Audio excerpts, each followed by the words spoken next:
Test, test, test.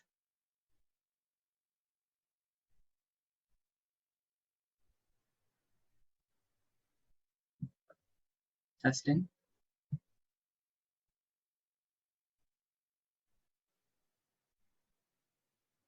Test, test.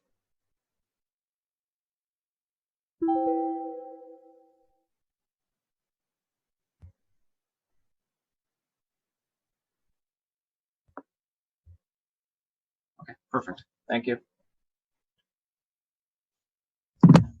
Okay, Your Worship. Thank you, Mr. Larmer. Mr. Larmer, back to you to introduce our first delegate. I apologize to everyone. That's okay.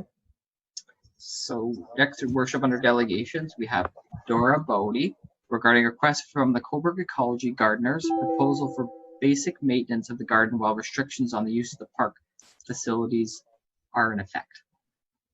Okay, should I start my video? Yes, of course, Dora. And am I speaking loudly enough? Yes, you are. It sounds great. Okay.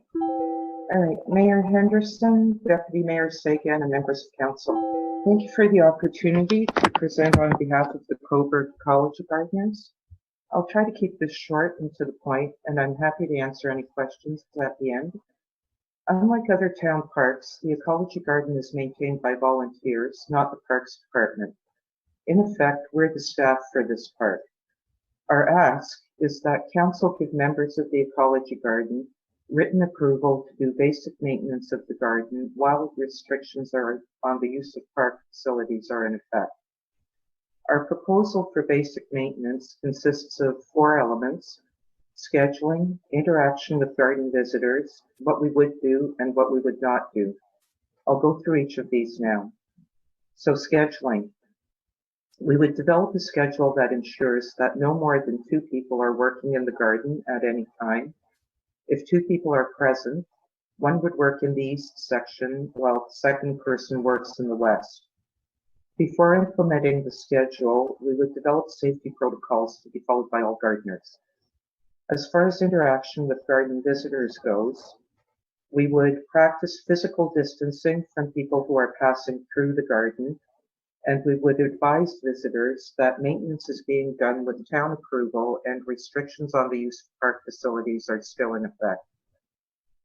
As far as what we would do goes, our maintenance activities would focus on post-winter cleanup and maintenance of garden beds in order to control ticks and noxious or invasive flora, such as poison ivy, dog strangling vine, and so on, lawn mowing and wicker snipping to control ticks, raking and weeding of pathways to ensure that they remain safe for use, ongoing litter cleanup, and watering as needed if restrictions extend into a dry spell. And what we would not do, while restrictions are in effect, we would not start any new projects in the garden, and we would not do any further development of the pop-up forest until restrictions are lifted. So we're asking you that you approve this proposal at the May 19th council meeting. You may be thinking, what happens if no maintenance is allowed? The answer is that it depends on how long we're restricted from working in the garden. Ticks are already a safety issue, as the nymphs have started their heavy feeding cycle, and we have been unable to do the garden cleanup that normally happens in April. They will become even more of an issue as the grass grows. Pathways are also an immediate concern, as they need to be cleared of debris, overgrown branches, weeds, and plants on a constant basis. Neglected overgrown pathways could become a liability issue, especially in the case of the accessible path, which is used by visitors who have mobility limitations or visual impairment. By the end of May, vandalism, litter, and theft of plants and shrubs will become even more of a problem than it is during normal times when we have a visible presence in the garden. As it is, we're already finding shattered beer bottles and discarded food in the garden. Broken glass is an obvious danger for visitors. Discarded food attracts rats and other creatures. Now, the flowers and shrubs in the garden beds would likely survive a season of neglect. However, the beds and pathways would be overtaken by grass, weeds, debris, litter, and invasive plants. This would require a massive restoration effort next year, well beyond the many hours that we devote to normal garden maintenance each year. Given that we're a small number of volunteers who are all seniors, we'd be in danger of losing a number of our members if we were faced with hacking a garden out of a jungle. Since it's extremely difficult to attract new members, we would have to enter into discussions with the town as to what type of support the town could provide for the continued existence of the ecology garden. To wrap up, we feel that the current atmosphere of worry, concern, and isolation, people need few signs of hope, and the garden provides that for the many people who pass through it. By approving our proposal for basic maintenance, you would permit us to demonstrate new beginnings and hope for the citizens of Cobourg. Thank you. Okay, thank you, Dora. Are there any questions, clarification? Councillor Beatty? Thank you, Your Worship, and thank you for the presentation. If I may ask a question, either to Dora or perhaps to the clerk or Mr. Davey. With community gardens now being able to operate with social distancing measures, the Cobourg Community Garden in JJ Tracy Park opened, and with parks opening today with limited day use and other maintenance being allowed, what provisions are currently in place that allows the ecology garden, if any, to do maintenance, or does it actually require a letter of support from the municipality, a letter of permission? Who'd you like to direct that to? Mr. Larmer or Mr. Davey, or? Either or, whoever feels is equipped to answer the question. Okay, I'll address. No, it goes to staff right now, Dora. Oh, so, okay. So I can do because it was how it was directed. So yeah, through you, Your Worship, to member of council. So, so there's several government orders, provincial orders. There's one particularly that might co-sign with this, which is the recreational amenities closure, old regulation. And what that is it lists them all, and this would be, I consider, a recreational amenity, and there's an exemption within that order that talks about maintenance, so maintaining it, so that when it's closed, that it's not, you have to come back after 2 months and it's out of hand, and you just have to close up shop and you can't control it. For example, the Cobourg Lawn Bowling Club, we've given them permission to maintain their greens because they spent a lot of money and time on those to make sure they don't go out. And then when you have the Cobourg Community Garden as well, I would think this is no different unless the CIO wants to come back for that. So a simple direction and a resolution, and I think that would be fine. Mr. Davey, any comment? Your Worship, I was just going to add that it would seem that the protocols that the delegation have outlined would be adequate for and similar to what would be for the community gardens other places. So I think that's fine. And I think if they provide a copy of those protocols, then I think that's sufficient for the town. And Dora, if I may, what I'll have the clerk or Ashley Purdy send to you. We did receive Halliburton Kawartha Pine Ridge Health Unit guidelines precisely for the community gardens. In case they might be of some benefit to you, I will ensure that staff sends that to you so you can have a look at that as well. They're meant for community gardens, but there may be something in there that your group may find helpful. And I'd be happy to send those along to you. Are there any? I appreciate that. Are there any questions or clarification, members of council? Well, seeing none, Dora, as always, thank you for being an advocate for the ecology gardens, and thank you for the delegation tonight. Thank you. Just a question, can I stay on until the delegation actions section, or? Yeah, okay. Yes. So Dora, we'll just do the same thing. We'll mute and get rid of the video. Sure. Okay, Mr. Larmer, back to you. Yes, Your Worship, just give me 1 second. I'm going to admit the next delegations.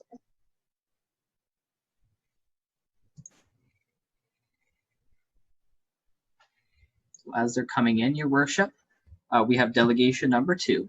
We have Nancy Marshall and Steve Wilkes from Survivor Thrivers Dragon Boat Team in response to the Lifesaving Society safety audit of the Harbour and the staff report. Well, first of all, welcome to both of you to our virtual council chambers. And thank you for supplying the information prior to council.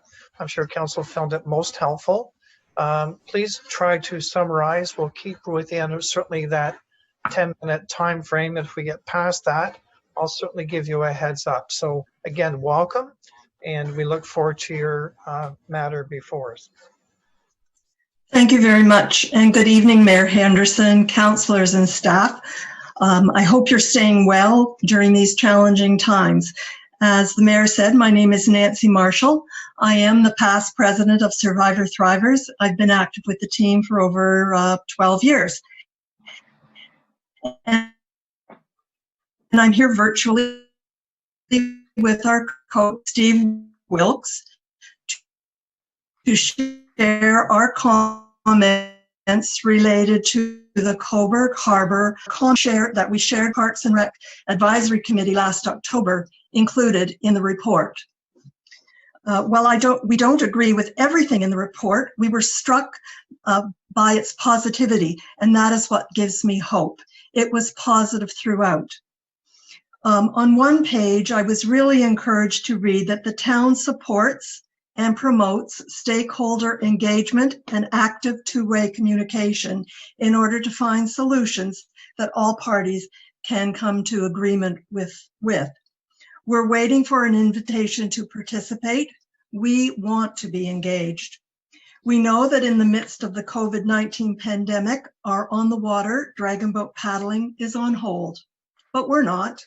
We're willing to come to the table, whether virtually or face-to-face. We're ready to get to work. So let us know when, where, how, and we will be there. We want, as it says on page 2, to work collaboratively with other user groups and the town to create reasonable, fair, and transparent harbor use policies and procedures. Safety is important. We need to find solutions that will not limit our enjoyment of the harbor or our activities. We thank you for mentioning that you did receive the report. We trust that you've had a chance to review our submission. If you have, you know that our team supports many of the recommendations in the report. Specifically, recommendations 1, 2, 3, 5, 9, 10, alert those as well. In our written submission, we were clear that at this time, we cannot support recommendations 4, 6, 7, and 8.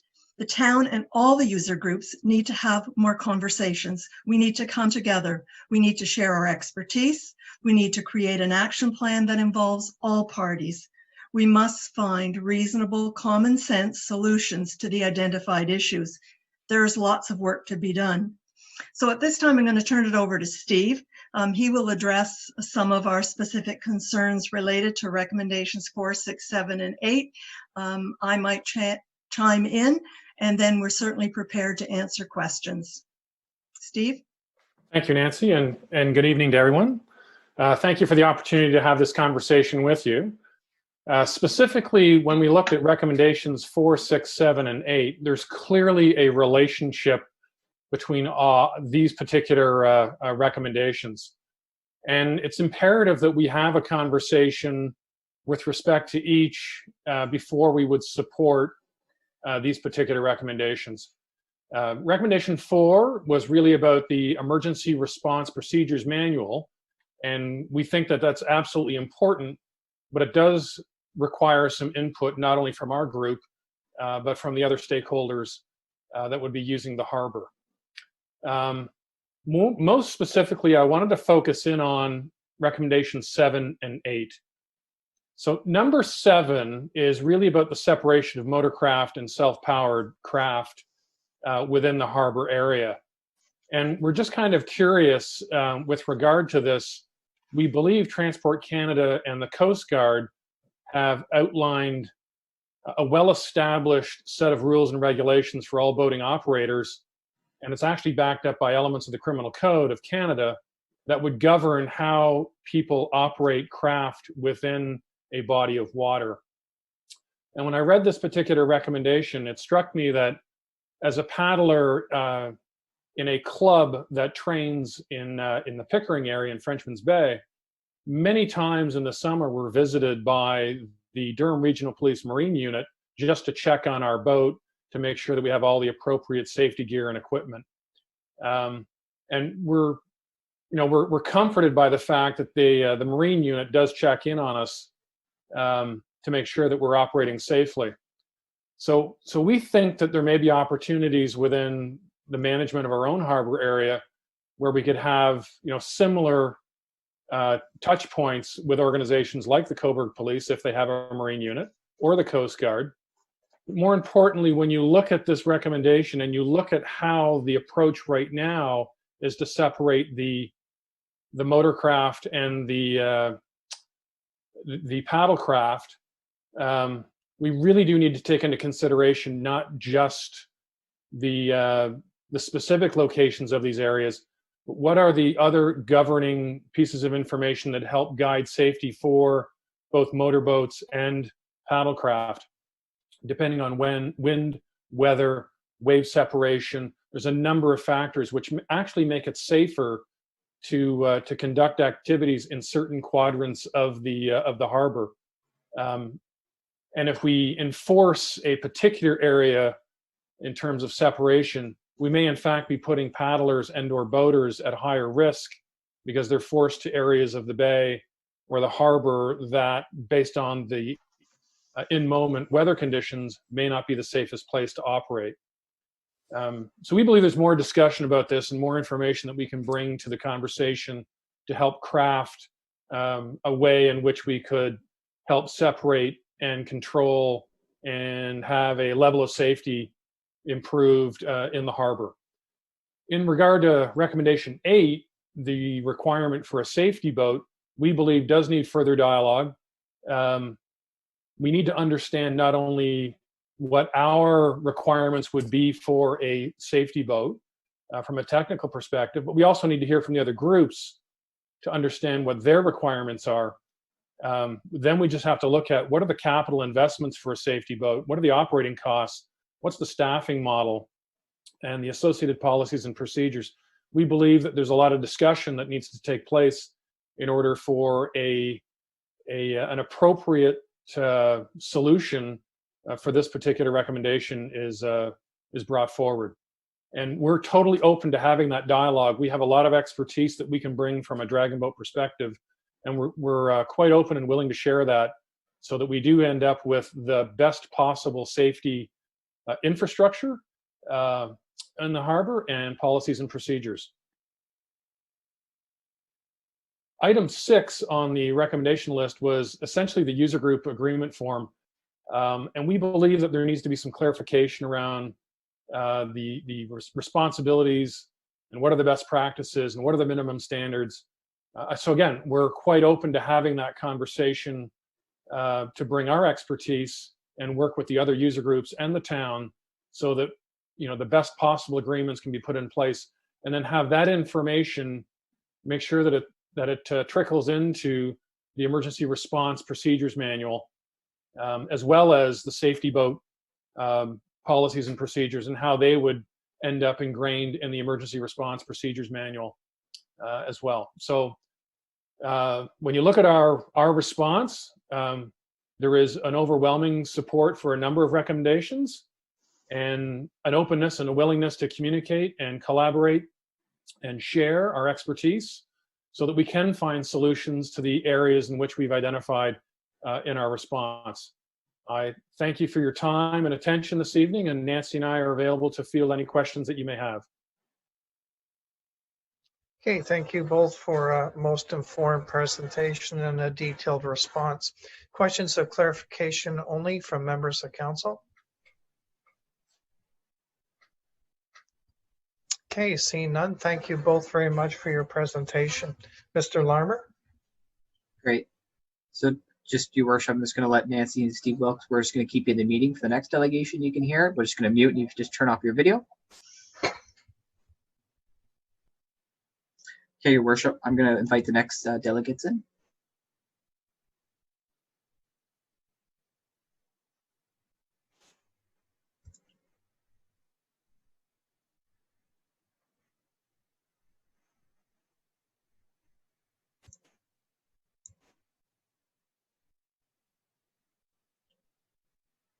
So, Your Worship, next we have the third delegation.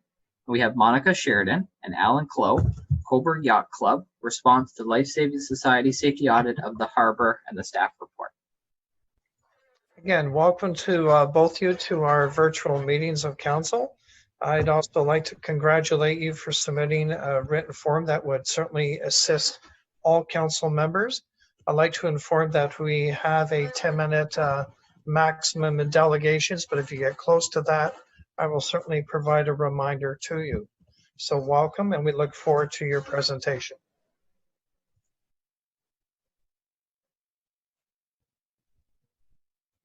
Sorry, I just unmuted you, Alan. Go ahead. Okay, great. I'm Alan Clough. I'm the Rear Commodore representing the members of the Cobourg Yacht Club. And I wish to express my appreciation for this opportunity to address the Mayor and Councils. With me today is Monica Sheridan, the Commodore of CYC. The topic I'm bringing about is the Cobourg Aquatic Safety Audit Feedback, particularly the report dated 30th of April. As noted, CYC willingly participated in the initial interviews and in the subsequent reviews at the Parks and Recreation Committee.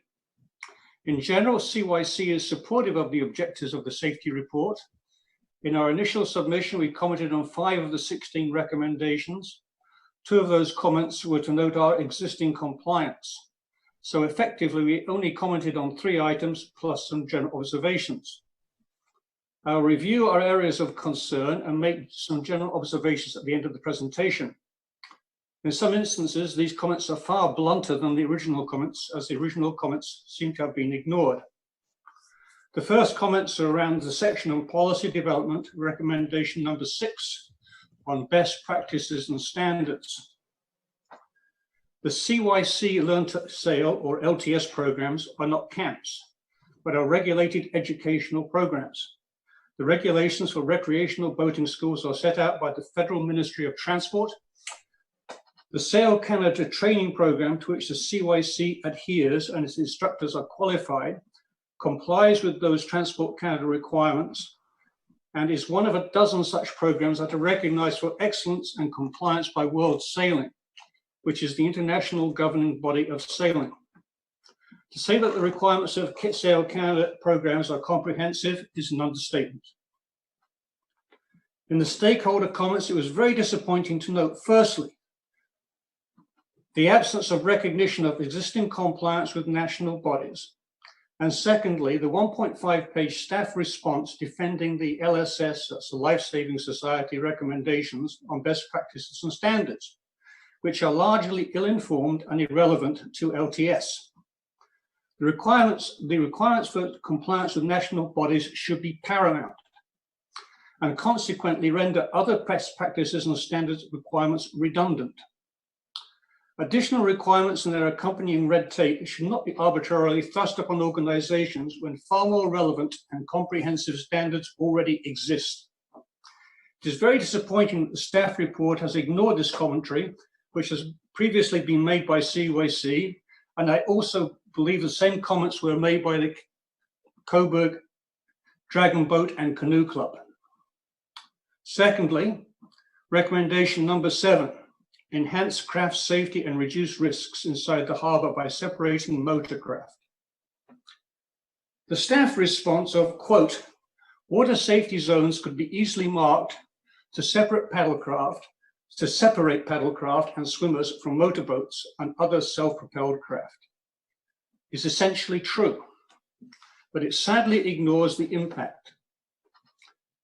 One option of building specific channels or fairways for use by motorboats entering and leaving the harbour gives right of way to those motorboats operating within those channels. Other boats, including dragon boats and canoes, crossing those channels are expected to give way.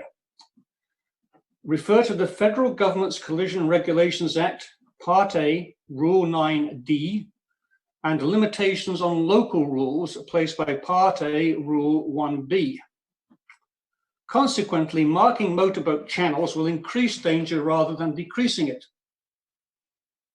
Alternately, creating a substantial keep-out zone excluding motorboats would not only eliminate anchoring within the harbour, but would also limit the scope of evasive action of a motorboat that the scope of evasive action a motorboat currently has. In short, this is far more fraught than it would appear to the non-boater. It is disappointing that these considerations, which have previously been presented by the user groups, are being ignored. Furthermore, the following seem not to have been addressed. The use of motorized boats is mandatory with all sailing instruction and Sail Canada compliant programs. These motorized crafts shadow all students in the Learn to Sail program.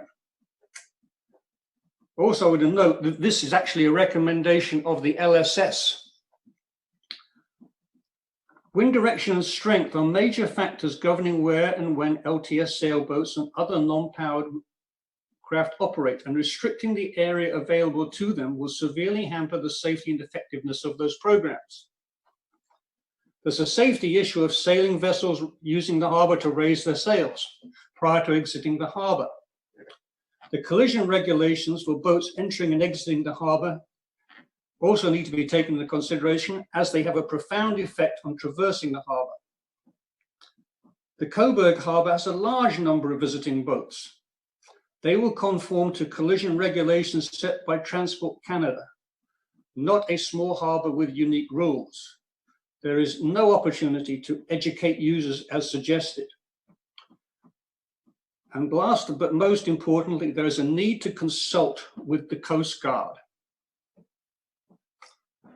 With respect to scheduling the operation of programs within the harbour, whereas the overall dates, program start and finish times can be readily communicated, it is simply not possible to say specific place and specific time. Comparisons to scheduling events such as soccer are simply facile and display a woeful ignorance of the nature of boating activities and the role of wind direction, strength, waves, and weather in general. Again, this has been communicated by the user groups. Lastly, within this section, one of the most critical issues has not been addressed. The western portion of the harbour is filling in with sand, which has already significantly decreased the amount of usable space available to dragon boats, canoes, and sailing school boats. The inaction on dredging is increasing by forcing all craft into an ever-decreasing space. Again, it is disappointing that this is being ignored. Third section, policy development, recommendation number 16. Designate camp user group indoor-outdoor space at a more appropriate, reasonable, and safer than current storage areas. To paraphrase our previous comments, the CYC has both a junior club building and a clubhouse to protect its participants from weather as necessary, and washroom facilities in the main clubhouse. The most significant safety issue facing the program participants is from vehicular traffic in the west parking lot, especially from reversing vehicles and vehicles with trailers. Consequently, eliminating the need for program participants to traverse the west parking lot is most important. What would be useful to have is a simple wood chip style pathway along the north side of the car park, and also a pathway along the south side of the car park from the CYC and Canoe Club compounds towards the launch ramp. The CYC also recommends minimizing the use of the launch ramp by program participants. This could be achieved by the installation of a short, simple cottage-style seasonal dock in the northwest corner of the harbour, close to the compounds. There's also a need for the marina to provide an accessible dock. Again, these comments have been ignored. That concludes my comments on the items in the safety report. However, we also had put in some other safety issues in our first response, which have also been ignored. There are often power cables, water hoses, and bicycles creating trip hazards and impeding the safe use of docks. The situation where posts for power and water outlets have been placed opposite each other, together with their power cable and water hose hangers, further reduces the available space for foot traffic. The safety of docks is made worse in high times of high water, when people are running and refilling generators. And this is due to the additional equipment, including gas cans and cables and the lack of lighting. Again, these comments and recommendations in this regard have been ignored. To conclude, the CYC applauds the town's initiative in this regard and continues to be supportive of the vast number of recommendations. The CYC is very disappointed that its input to date has been ignored and consequently feels that the commitment to further consultation is one more of style than substance. We feel a commitment by the town to include the main user groups in the report, study, drafting and revision process would avoid what is unnecessarily impinging on an otherwise good and productive relationship. Mr. Mayor and Council, thank you for your attention in these most trying of times to what, on the current scale of challenges, must seem pretty trivial. I sincerely hope that by 2021, using the Harbour will again become truly important to us all. Okay, On a thank you, personal Alan. note, Okay, go ahead, Alan. I'll give you just- the additional 30 seconds. yeah, as a personal note, as a former public servant, I find it rather painful to write this document and think that a more robust consultative process at all stages, especially in the drafting documents, would be far more productive and collegial. Thank you very much for your attention, and any questions? Are there any questions, clarification, members of council? Seeing none, thank you, Ellen, for your delegation. Thank you. Mr. Larmer, I believe we're off to General Government Services, Deputy Mayor. First, your worship, Or delegation. delegation action, I'm sorry, going back. We only have one, that's to you, Councillor Charlie, with Dora, number 1.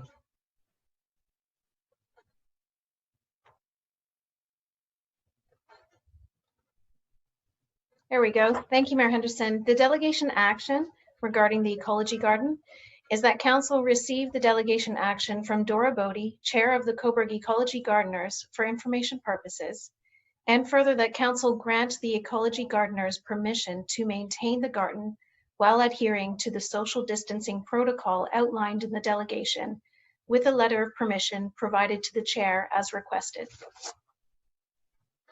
Okay. Any clarification required on that motion? I thought was very clear, precise. Seeing none, all those in favor? Against? Carried. Mr. Larmer, I believe we're down to General Government Services with the Deputy Mayor. Yep, just give me 1 second, your worship. I'll just remove the Okay.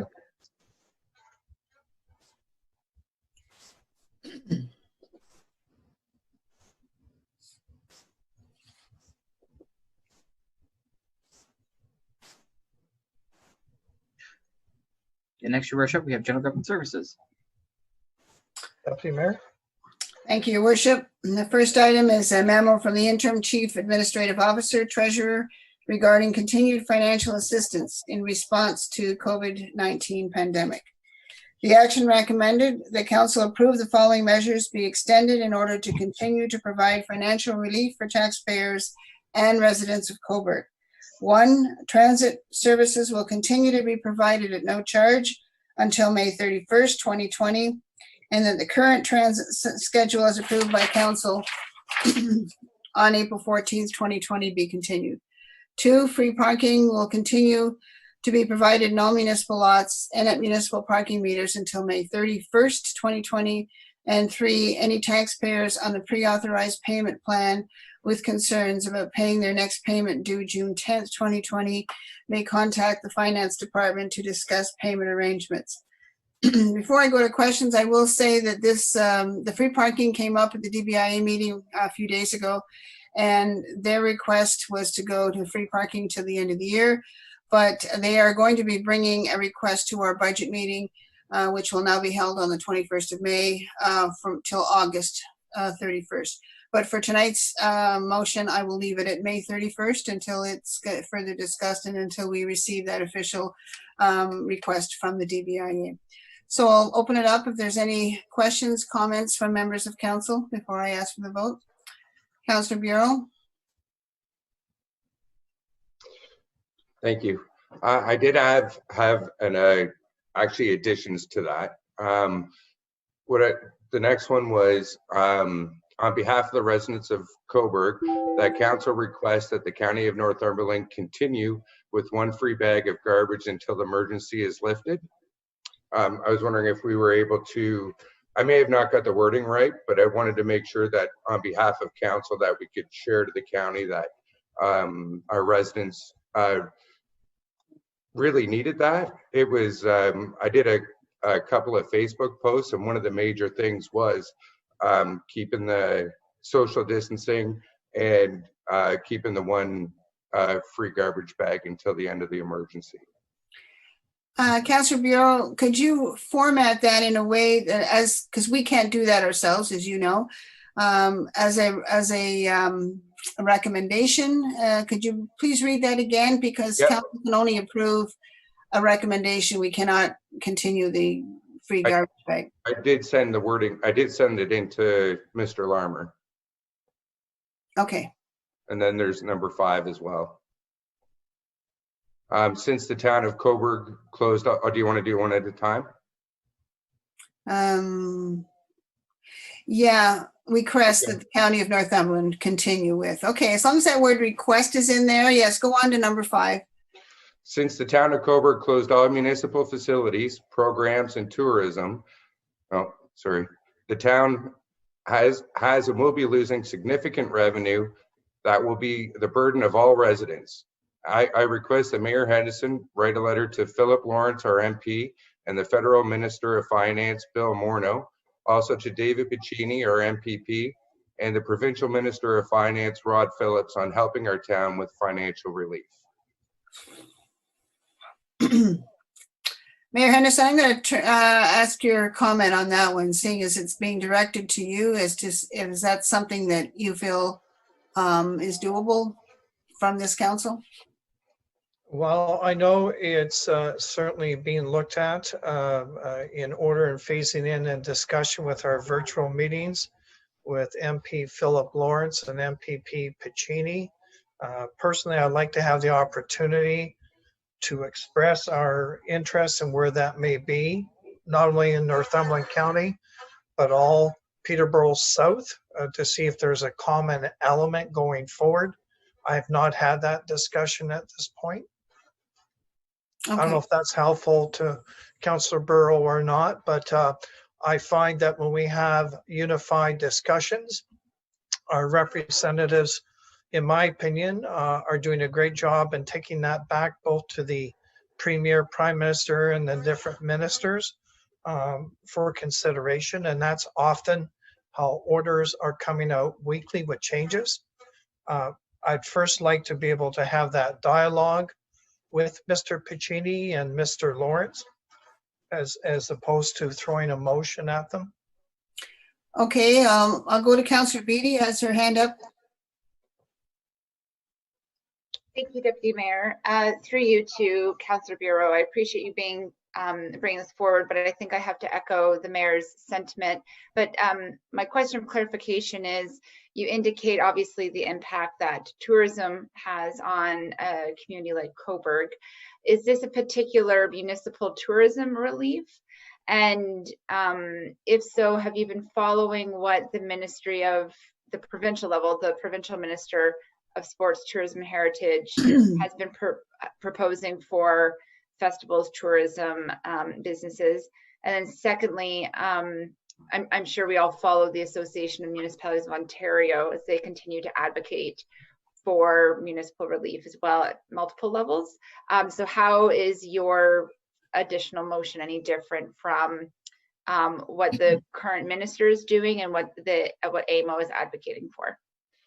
Basically, I wanted our residents to know that we're advocating on behalf of them as well. We have all the services and programs that are happening at the CCC are gone. The tourism is going to be impacted. Our marine is going to be impacted. We have many things all over our town that isn't happening that does create revenue, and it shouldn't be on the burden. I understand it.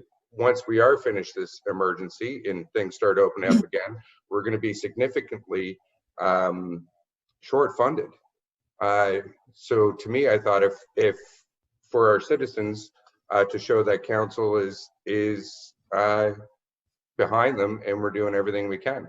If the mayor is going to work out with David Piccini and Philip Lawrence on their virtual meetings, then I'm okay with that. I just want them to know that we're behind them and doing everything we can. Councillor Beatty, you had your hand up. Councillor Beatty? Thanks, she's frozen. Okay. Okay, so Councillor Chorley and then Mayor Henderson. Thank you. I think it's a really interesting suggestion from Councillor Bureau. I did notice a headline, British Columbia has provided financial relief for municipalities. And I haven't had a chance to go through all of the details, but in a nutshell, the provincial government in BC is allowing municipalities to borrow interest-free from their existing capital reserves to help pay for operating expenses. And also municipalities are able to delay provincial school tax payments until the end of the year. So there are things that the province can do to help municipalities, and I'm happy for us to let Mayor Henderson take the lead on those conversations, particularly with our MP and our MPP. But I do appreciate the suggestion, and I think now is the time to start having those conversations with other levels of government. Mayor Henderson, then I see Councillor Beatty is back. Mayor Henderson? Yes, and thank you, Councillor Barreau. I'm more than happy to have those important discussions with both members of Parliament. To your first point, I guess where I have some concern when you're saying continue the garbage tag program, a request for Northumberland County. I hope you're aware that for us to offer both May and June, which was certainly approved by Northumberland County, but the bill for May and June cost us approximately $245,000 that we have to find elsewhere in the budget.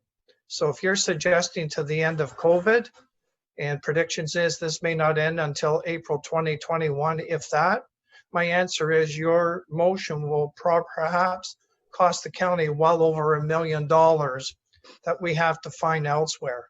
So I'm rather hesitant to take that kind of language back personally when we have to weigh all the costs, just like our council will be doing with budget proceedings at the county level with all the services to see where are we at the end of the day regarding our finances. So right now, the way I understand the residential bag, you're quite right. It's to end on May 31st at this point, unless Northumberland County Council wishes to extend it. But if we do that, I would say for every 2 months, we're probably looking at another $245,000, which in my opinion is not chump change. So sometimes it's easy to make a motion, but your motion could have huge implications for the county. At this point, personally, I would not be able to support it at this point. And Councillor Beatty, did you have something you wanted to add? You kind of froze up on there. No, I'm catching up on the conversation. Thank you, though. Okay. Councillor Darling? Yes, thank you. I too appreciate Councillor Bureau bringing forward what he has, but I have to agree with the mayor. I would like to ask if Councillor Bureau would remove, now that we've had some discussion, I would remove his motions and that we stick with the current motion as it was presented for the vote. Thank you. Councillor Bureau, I think you've received enough from the mayor and from members of council to move this away from this current motion and maybe bring it back in our special budget meeting once the mayor has possibly had a meeting at the county level and once he's talked to both MP Philip Lawrence and MPP Piccini, because that's where those questions will be answered, and us putting together and adding this to our motion won't really, add much impact, I don't think. But it's up to you to remove those before I call the vote, or leave them on, and I'd have to have those as an amendment to go forward. Okay. I'm okay with withdrawing them. I just wanted to, I just want our citizens to know that we are working on this. for the financial relief, because even though that things are starting to open up now, it doesn't mean the financial burden is done. So I just want to put that in council's minds. So I'll withdraw my motions. Thank you. Thank you, Councillor Bureau. With that in mind, I'll call the vote on the three that are on the, oh, sorry, Councillor Charlie. Sorry, I just had one question. When we talked about financial relief in March, there was also the waiver of all penalties and interest charges on unpaid property taxes. I'm just wondering why staff haven't brought that forward also for an extension. Mr. Davey, do you want to touch base on that? Yes, Deputy Mayor, through you. Basically, the rationale for that is that at any given point in time, there are taxpayers who are in arrears on their taxes. And what we've found and what we've heard through our discussions and listening to other municipalities around the province is that by waiving penalties and interest on all accounts, it's not really benefiting the people maybe who are currently having an issue with their taxes. It's helping people who maybe are traditionally delinquent on their accounts. So that's the rationale to say we've done that for a couple of months, and it's time to put that back in place. Councillor Charlie, you want to follow up? Yeah, thank you. I appreciate that explanation. I just had one other quick question, and it was a question brought to me from a member of the public who was asking whether it's possible for council to allow some kind of reduction on property taxes for those individuals who partake of the federal scheme, the federal provincial scheme, where landlords will provide a 75% discount on their rent in exchange for a 75% discount on the rent, where the landlord agrees and the tenant agrees as well. And I'm just wondering whether we're even allowed to provide any kind of reduction on property taxes and partake and contribute to those kind of schemes, the idea being to kind of share the burden of the cost. I'm just wondering how Section 106, the anti-bonusing rules in the Municipal Act, would apply, and whether we're in a position, whether we're even allowed to provide any kind of reduction of property taxes and partake in those schemes. Mr. Davey, this might be a better question for our budget review meeting, but I'll let you just weigh in on that a minute before I call the vote on the three. Yes, Deputy Mayor, I think I would agree basically with the comments made by Councillor Chorley, that council has to be always cautious of Section 106 and being careful that they don't go astray of those rules. It's very easy to want to provide assistance to people that are in that situation, but it's very difficult to do it fairly and across the board and not run afoul of the bonusing provisions. So my interpretation at this point would be that that's not something that's possible. Okay, Councillor Charlie. Okay. Any other comments before I call the vote? I don't see any. So all in favor of the three that are on your agenda? All in favor? Opposed? Carried. The second item under general government is a memo from Adam Giddings, Manager of Regulatory Compliance and Finance, regarding the draft waterworks of the Town of Cobourg 2019 audited financial statements. The action recommended that council approve the draft audited financial statements for the waterworks of the Town of Cobourg for the year ended December 31st, 2019. Open it up for any questions or comments. And sorry, Mayor Henderson. Just for your information, Adam Giddings, I believe, has joined us. If there are any direct questions that he may be able to answer as well. So hopefully he's been able to align. So Hi, just for your information. Any questions that you'd like to propose and to direct to Adam while he's here? Well, you did a good job. Oh, Mr. Davey. Yeah, I was just going to ask Deputy Mayor if he wanted to maybe ask Adam if he wanted to make any comments on the statements. I'm not sure if there was anything specifically that he wanted to address with council or. Thank you, Mr. Davey. Mr. Giddings, would you like to sort of summarize for council? We don't get to see you very often. I do, but the rest of them don't. He lives right across the street from me. I might as well. I prepared some notes if everyone can hear me. Okay. So beginning on page 3 of the financial statement, which includes the balance sheet at year end, as indicated, the total cash balance of 858,000 has increased by about 181,000 from the previous year. The details of the total cash balance at year end is explained further on the statement of cash flows on page 5. However, the increase from prior year is mainly caused by a decrease in capital spending from the prior year, as well as fluctuations in accounts payable and accrued liabilities. Accounts receivable mainly consists of receivables from customers at the end of the year, and the balance has increased from the prior year by approximately 129,000, and is mainly attributable to the timing of bills issued and customer payments before the end of the year.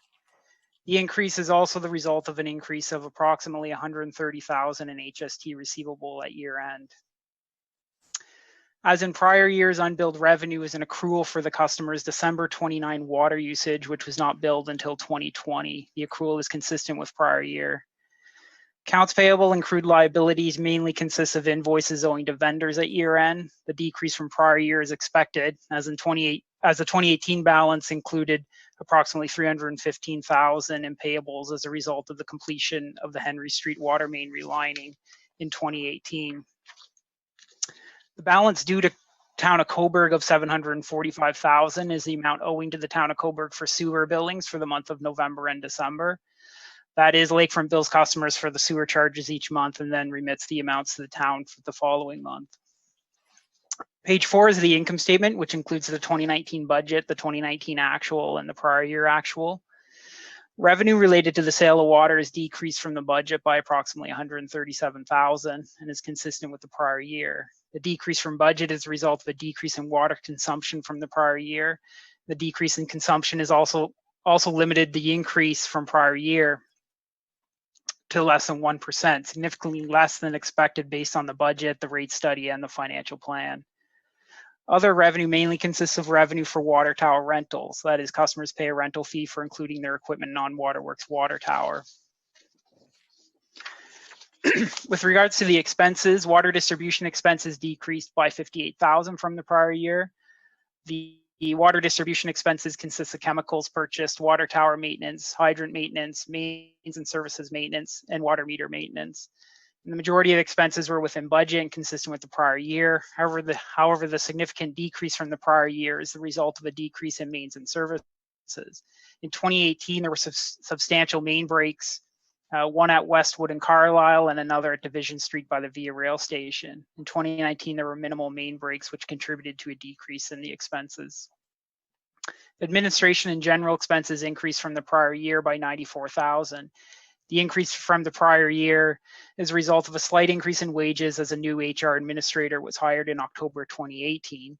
There was also an increase in property taxes. Significant upgrades were performed on the filter building a few years ago, and the building was assessed in 2019, which resulted in an increase in our property taxes. Pump house maintenance largely consists of hydro costs. And in 2019, Waterworks completed the conversion of the pump house from electric to gas and installed solar panels on the filter building. The measures resulted in a decrease in hydro expenses in 2019. Overall, the total expenses increased by less than 1% from the prior year. And I'll add that the total surplus for 2019 is 923,000, which is consistent with the prior year, but decreased compared to budget, mainly due to actual revenue varying from the budget. Further, the surplus is consistent with Waterworks' 5-year financial plan, and the generated surplus is invested back into Waterworks through capital upgrades.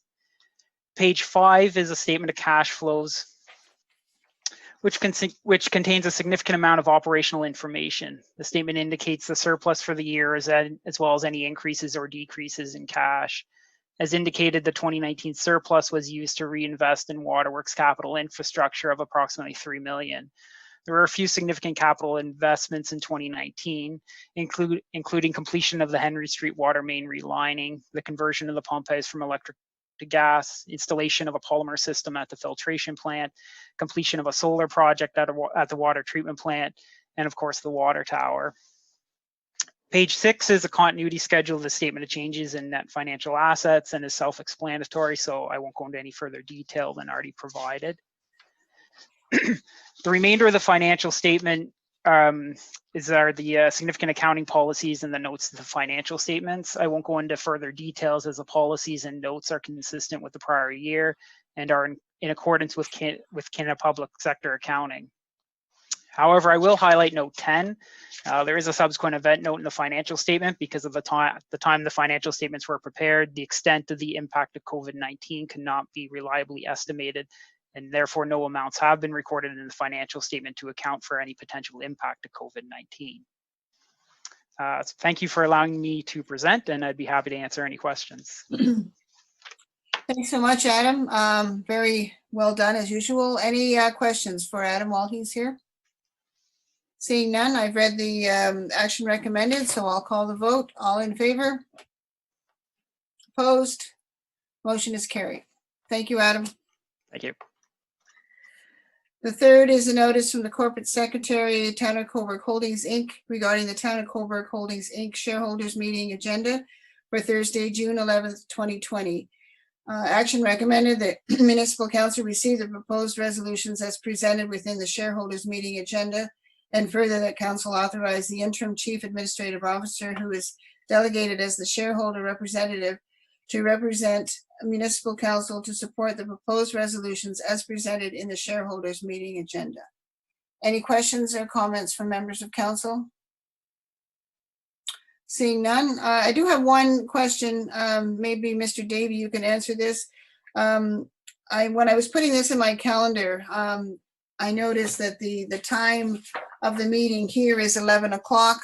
And I noticed that when most members of council were invited last year, it was 1 o'clock. Can you give me that difference, or whether this 11 o'clock start time in the agenda we received with our package is the actual time we will be invited to the meeting?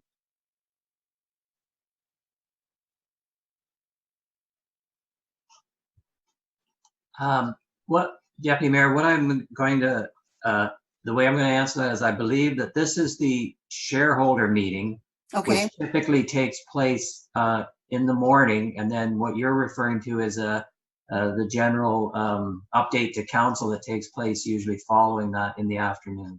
That's right. That's what I wanted to clarify.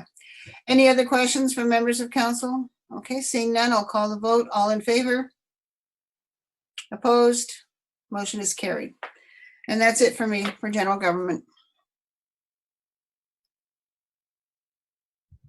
Thank you, Deputy Mayor. And we're off to Planning and Development Services under Councillor Beatty. Thank you, Your Worship. The first item is a memo from the Director of Planning and Development regarding an application for a site plan approval development agreement for the southeast corner of New Amherst Boulevard and Charles Wilkinson Parkway. This is for James Bride Architect, Inc. The action recommended is that Council receive the memo from the Director of Planning and Development for information purposes, and further that Council authorize the preparation of 2 bylaws to be endorsed and presented to Council for adoption at a regular Council meeting. 2.1, be a bylaw to authorize the Mayor and Municipal Clerk to execute a development agreement with New Amherst Limited and Lakefront Utility Services, Inc. for a residential development consisting of 1 3-story, 6-plex building at the southeast corner of New Amherst Boulevard and Charles Wilkinson Parkway. My apologies, Charles Wilson Parkway, subject to the finalization of details by municipal staff and applicable agencies. And 2, a bylaw to remove the holding H symbol from the subject property. Any questions or comments from members of council? Councillor Charlie? Thank you, Councillor Beatty. I just had a quick question. It's probably most appropriate for the Director of Planning. I was just wondering how sustainability will be incorporated into this development, and how will it minimize the environmental impact? I just don't remember seeing anything in the report about that element. I was wondering if you had any information you could share. Director McGlashan? Yes, thank you. Through you, Councillor Beatty. This particular development is being designed by James Fried Architect, and they have identified, unfortunately, yeah, you're correct, there is not a specific reference to sustainable measures in the report. However, they are meeting and exceeding the Ontario Building Code when it comes to the construction of this particular building. It's not a huge development by any means, but they are certainly going to be exceeding the building code in terms of building sustainable measures. So unfortunately, I don't have that in that report, but I can certainly provide that to council if they so wish. Thank you. Councillor Charlie, was that helpful? Yes, that was helpful. I just had, is it all right if I make one additional quick question? Oh, please do. I noticed in the report, it mentioned that a few residents submitted comments and concerns regarding the original plans.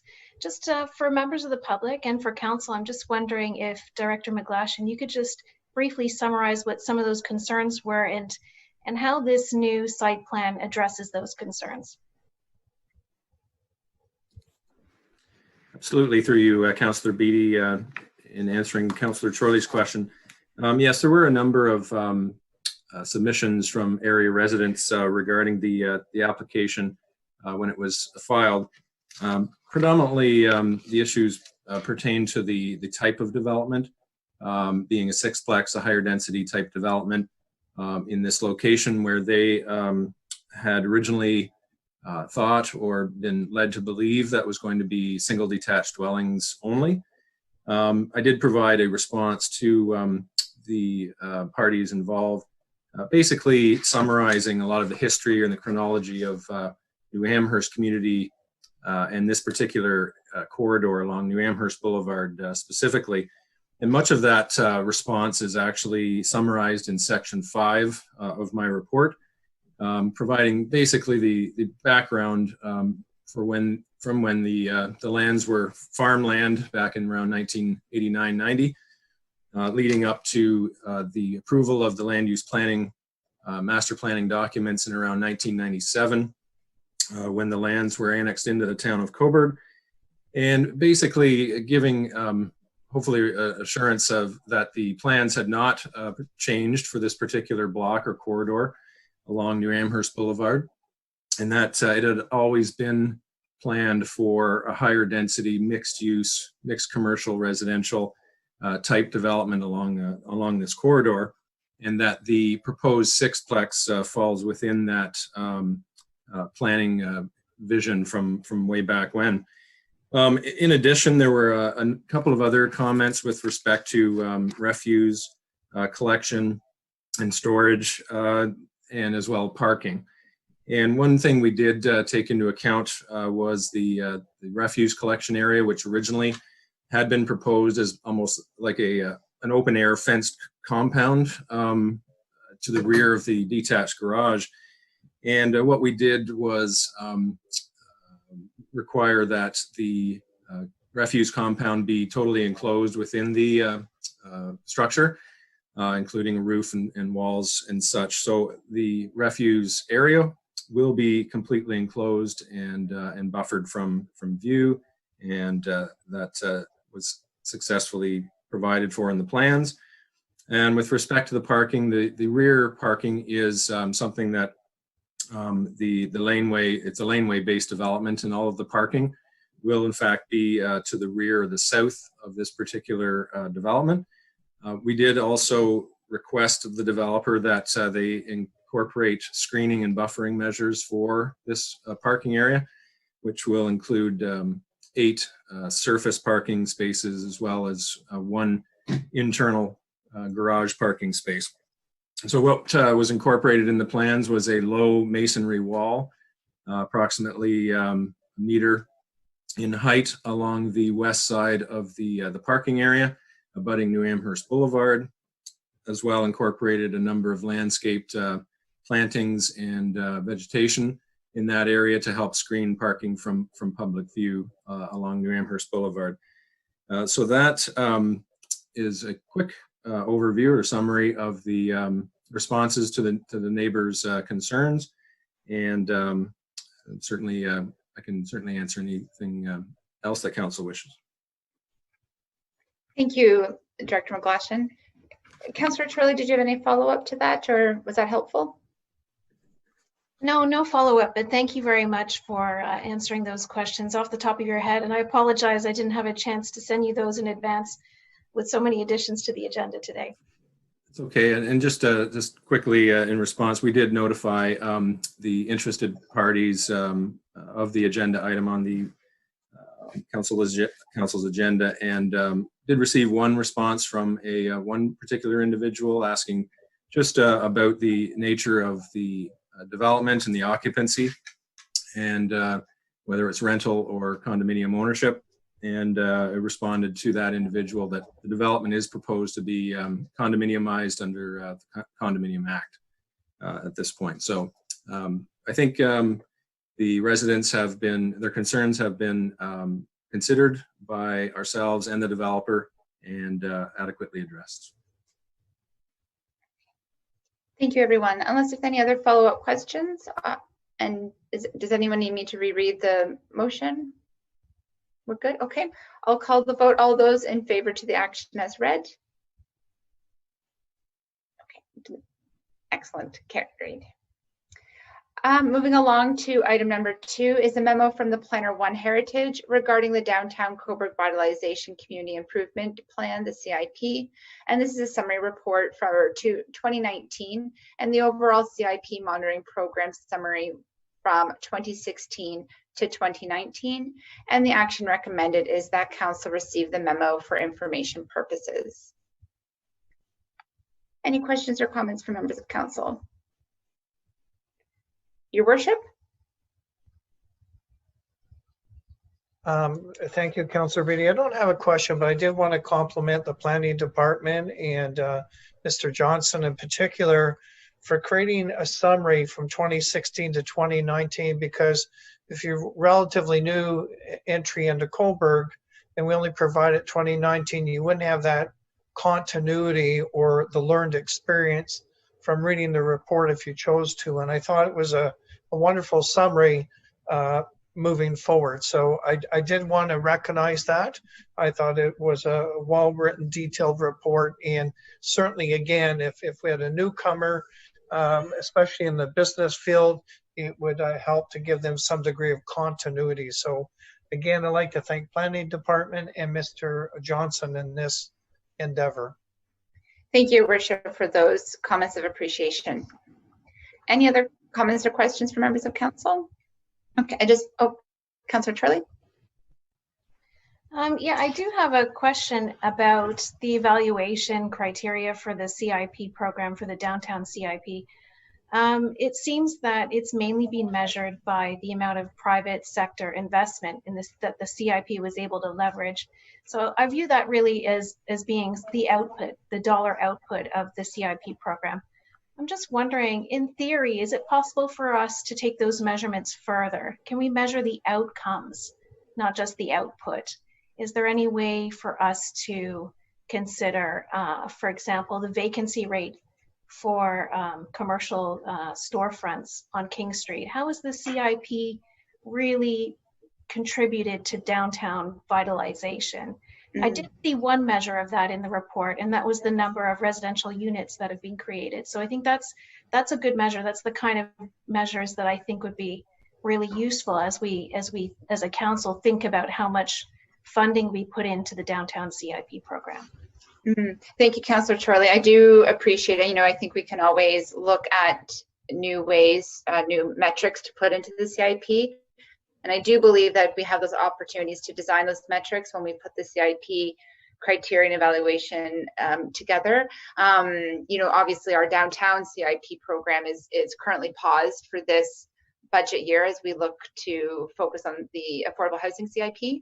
But I don't want to lead to any assumptions. So as per usual, I would like to call on the director to maybe go into a more detailed response to the councillor. please. Yes, absolutely. Thank you, Councillor Beattie. And certainly under the current downtown CIP, the monitoring variables were identified and included in the CIP back in around 2015 when the CIP was approved. That's certainly the context for the variables that you see in the report in the background. Fairly dollar driven in many cases, as you say. The number of new residential units was certainly, as you noted, very important variable to show. Also, just to add to that, the amount of commercial space that was actually rehabilitated as well. I believe that was around 5,500 square feet of space that was rehabbed to allow for expansion of existing and new businesses as well. That's a good variable. I think when it comes to vacancy rates, it's certainly one that may have to be monitored over time, as vacancy rates certainly will take a little bit of time to be impacted by the CIP, and I guess with the current COVID situation may exacerbate any vacancy rates and vacancies coming forward. Hopefully not. But under the CIP, it's certainly a flexible program, and if and when council wishes to reactivate it in future years, we can certainly look at other variables, including qualitative and other measurable items that council so desires, for sure.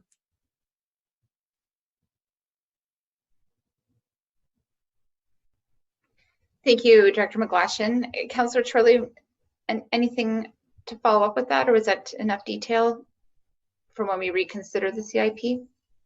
No, thank you, Councillor Beattie. I appreciate the feedback from both of you, and I agree. I think it's probably a conversation, something that we as a council can think of going forward if we come to the stage where we decide to revive the downtown CIP.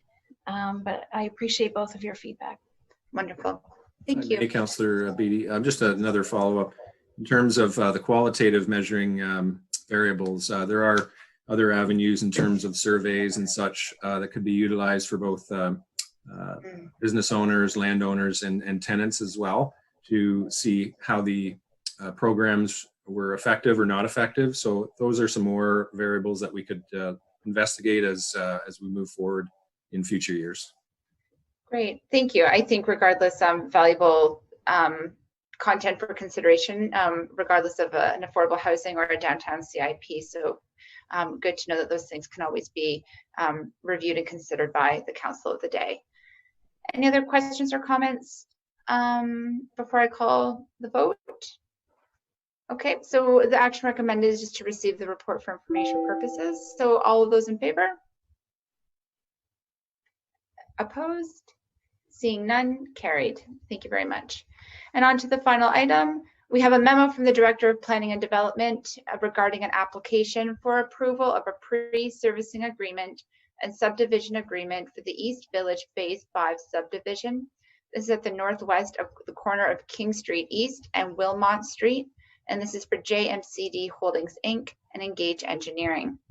The action recommended is that council receive the memo from the Director of Planning and Development for information purposes, and further that council authorize the preparation of a bylaw to be endorsed and be presented to council for adoption at a regular council meeting, to authorize the mayor and the municipal clerk to execute a pre-servicing agreement and a subdivision agreement with JMCD Holdings, Inc., the Bank of Montreal, and Lakefront Utility Services, Inc., for the East Village Phase 5 subdivision development at the northwest corner of King Street East and Wilmot Street, subject to the finalization of details by municipal staff and applicable agencies. Do I have any questions or comments from members of council? Councillor Chorley? Thank you, Councillor Beattie. My question with regards to this proposal is that it's good to see some sustainability information in the report, but I'm just wondering about accessibility. Do we know how many of the proposed 334 units will be barrier-free? That's an important question, and I will defer that to Director McGlashan, please. Yeah, so through you, Councillor Beattie, the subdivision application was forwarded to the Accessibility Advisory Committee back prior to the COVID emergency back around February. And they were generally quite satisfied with the level of accessibility for the public infrastructure throughout the site.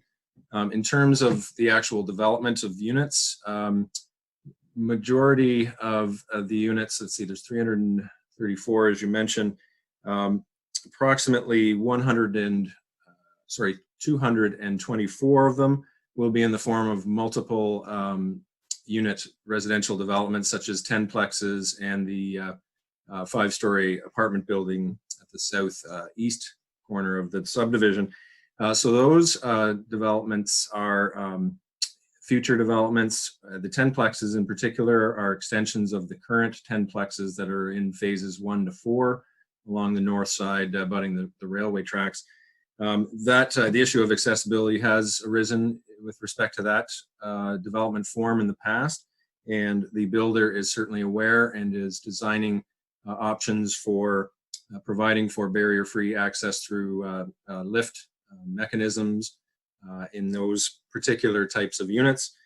The apartment building is a longer range project down the road. It will certainly be subject to site plan approval and further evaluation by council. There's no detailed design really at this point in time for that particular development. The remainder of the units are pretty much freehold lots, single detached, semi-detached, and townhouse lots. Those would be continuation of the existing house form that's in phases 1 to 4. Those are fairly set in terms of their style. Stallwood Homes is building those. Typically, they are not defined to be accessible, although Stallwood will work with a purchaser to create a design that is at least accessible as much as they can. And so I guess the bottom line is the majority of the multi-residential units are subject to further review by council through site plan approval, and the freehold lots are your standard subdivision type house lots. Thank you, Director McGlashan. Councillor Chorley, was that satisfactory or any follow-up detail? Thank you. No, I appreciate the explanation, and I look forward to seeing the site plans for the 10-plex unit and eventually the 5-story building down many years in the future, I understand, but thank you. Thank you. Okay, thank you to both. Any other questions or comments from members of council? Lovely. Seeing none, I will call the vote for the action recommended as read. All in favor? Opposed? Seeing none, it's carried. Thank you very much.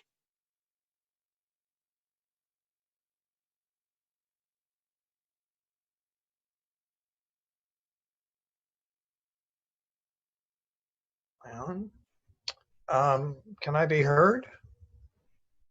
Yep, go ahead, Your Worship.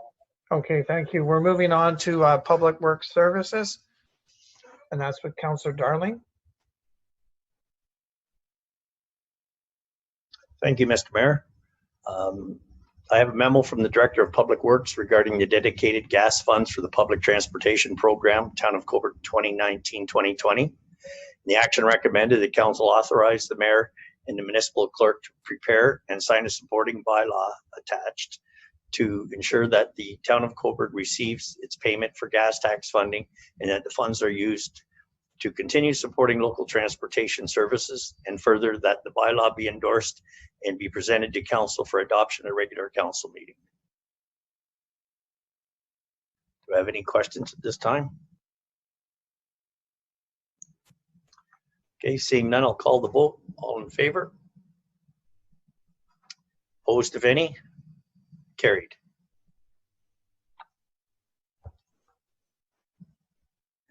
The second is a memo from the Director of Public Works regarding the passing of a bylaw for the temporary alteration to traffic patterns on Matthew Street during the 2020 approved capital project for the reconstruction of Matthew Street.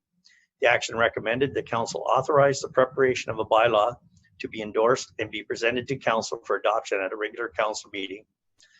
approve and to authorize the Director of Public Works to temporarily alter the direction of traffic flow on Mather Street from one-way to two-way traffic pattern, and that on-street parking shall not be permitted during the reconstruction of Matthew Street. Again, for this item, is there any questions or concerns? Okay, I think it's pretty straightforward. Matthew Street is going to be dug up. Being a one-way street, they will have to alter it to two-way from the north end and from the south, depending where the construction is at that time. I guess I would ask Director Wills if she had any further comment at this time. No, nothing further to add except for people will always have access to their homes. We'll always make sure that they can get to their homes every day by car. There's only a short period of time when curbs are poured where they may not be able to drive into their driveway, at which time the contractor will arrange with them somewhere else to park for a few nights, and that may involve nearby side streets as necessary, but again, for a very short period of time, and that'll be up to the contractor to coordinate with the homeowners at that when that's necessary. Very good. Thank you, Director Wills. Any further questions or concerns? Okay, I'll call the vote. All in favor? Opposed, if any? Carried. Thank you. We're moving on to Parks and Recreation Services. Councillor Chorley.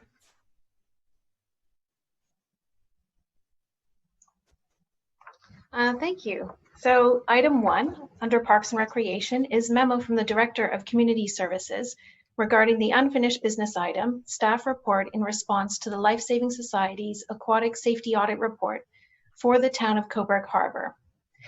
And the action that I'm going to put on the floor is a slightly different motion.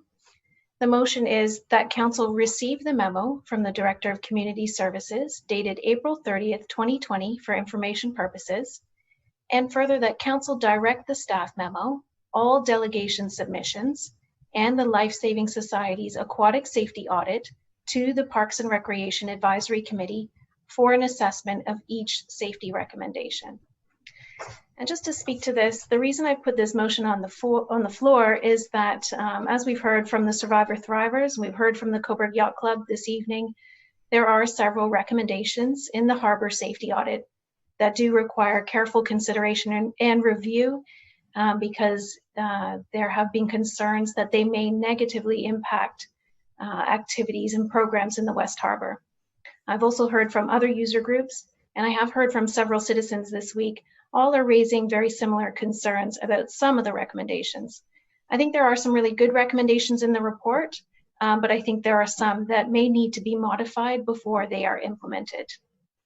I also think it's very important that we take the information provided by the staff memo, as well as the feedback from user groups and the safety audit itself, and review all of this information through our Parks and Recreation Advisory Committee. The committee members are certainly willing and able to provide council with advice on each of the safety recommendations. I think this is also, from what I'm hearing from the delegations, it's part of making sure that there is stakeholder engagement and participation. I can hear from residents this is really important to them. Also, the paddling and sailing activities in the harbour, they are on hold at the moment due to the COVID-19 pandemic. So that does give us an opportunity to review all of this information before making any decisions. And further, it is my understanding from the clerk that a plan is in place and will be coming to council very shortly on how to get our advisory committees up and running in the coming weeks. Now, are there any questions from members of council? Councillor Darling. Yes, could I ask you to read that motion again, please? Certainly, and I'm just wondering, there we go. The clerk's just put it up. Okay, that's good. That council received the memo from the Director of Community Services dated April 30th, 2020 for information purposes. And further, that council direct the staff memo, all delegation submissions, and the Lifesaving Society's Aquatic Safety Audit to the Parks and Recreation Advisory Committee for an assessment of each safety recommendation. And are there any other questions from members of council? Yes, Councillor Bureau.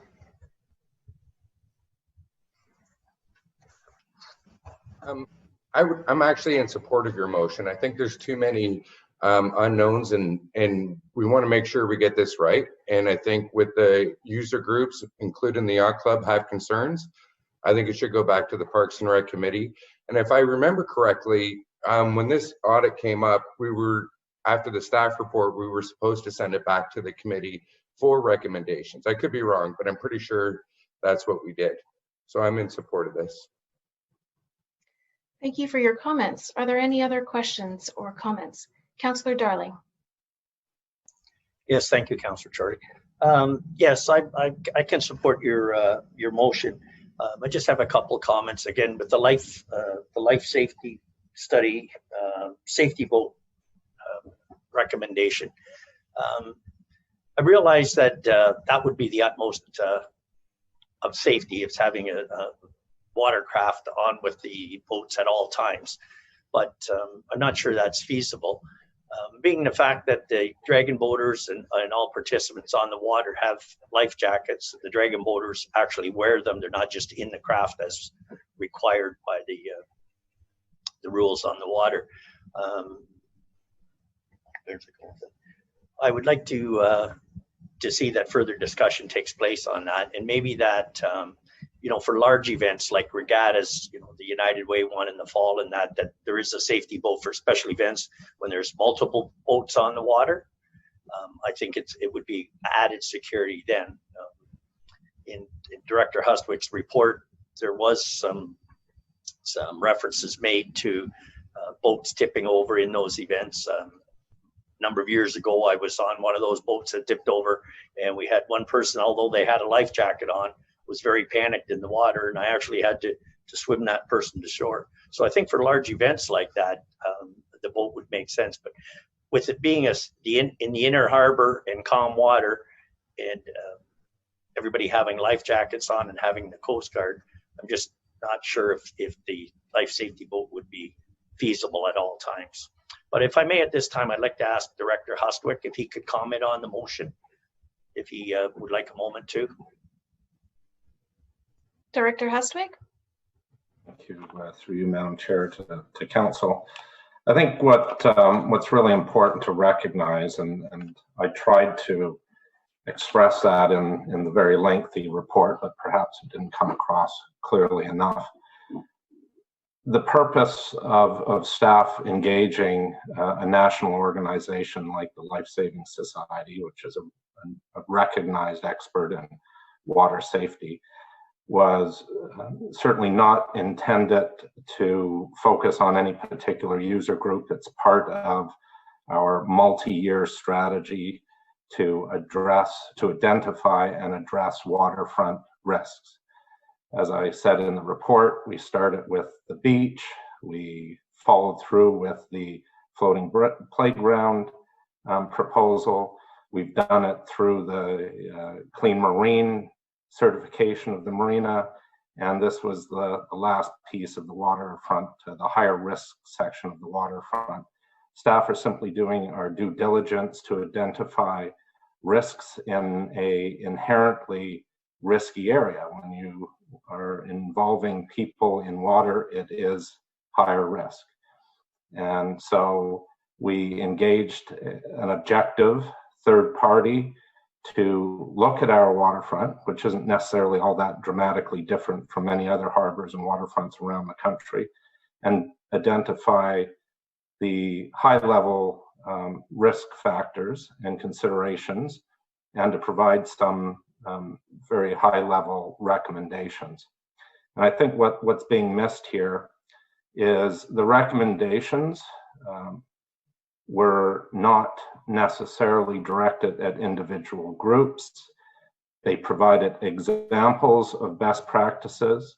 I know particular groups have taken offense at some of those best practices.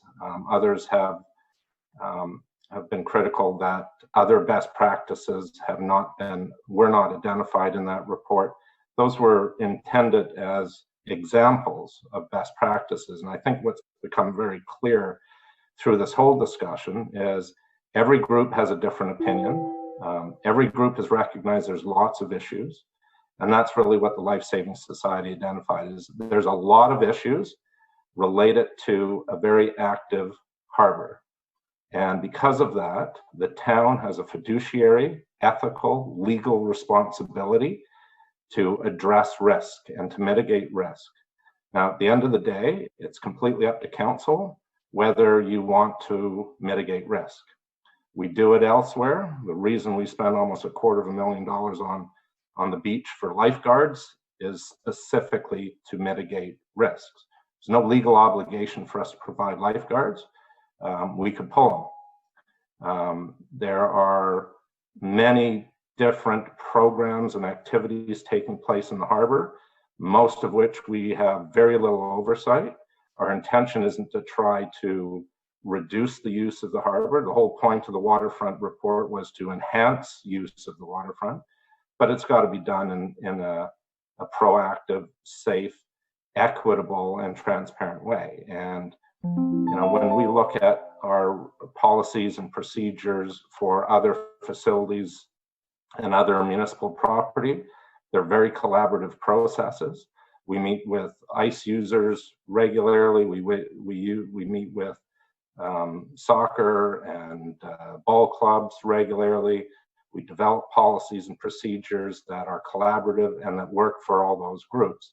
I'm not sure why, because we're talking about this particular part of the waterfront, there's concern that we're not going to be collaborative. We work with volleyball players for the beach. We work with all recreational users.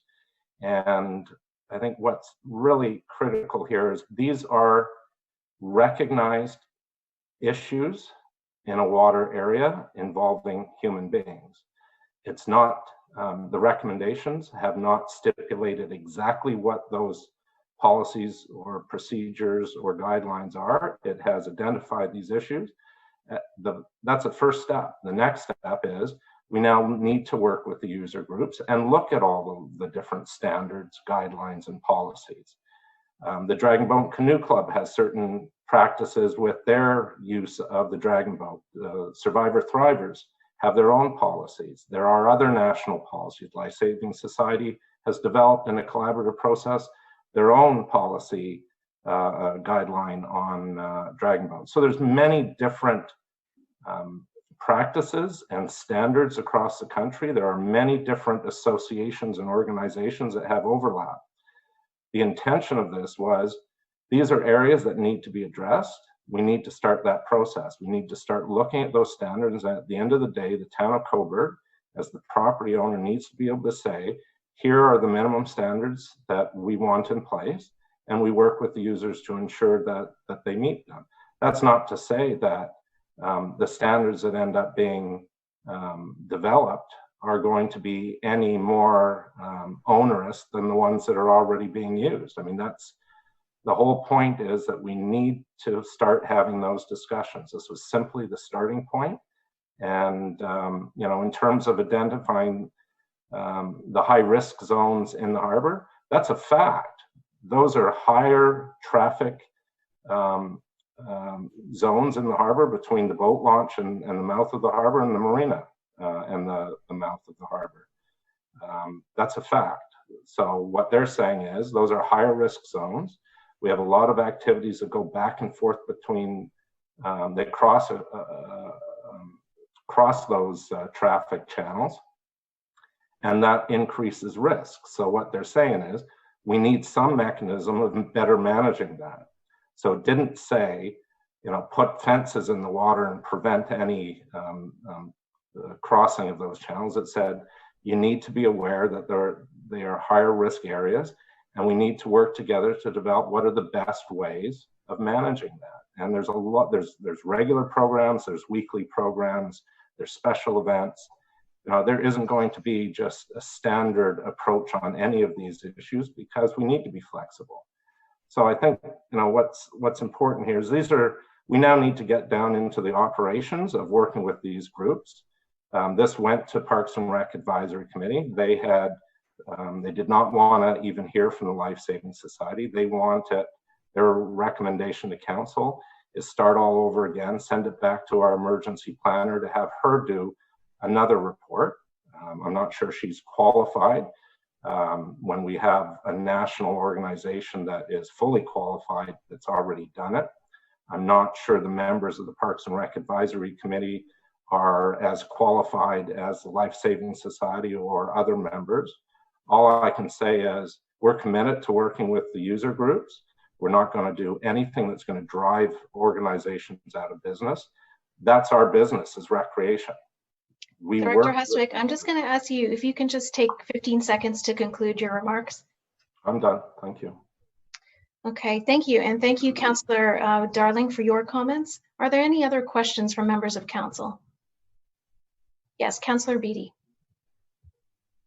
Thank you, Councillor Chorley. Through you to the clerk, if it's possible, Mr. Lummer, I know you're working on this, but if this was referred to the Parks and Rec Committee, when do you foresee the advisory committees resuming business as usual, a regular meeting schedule, if you're able to comment?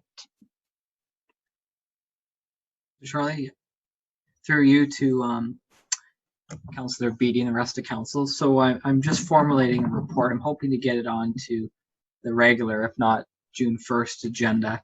What I've done so far is I've canvassed all of the committees and their ability to participate through video conference, whether it's through phone or video, through a Zoom application or something like that.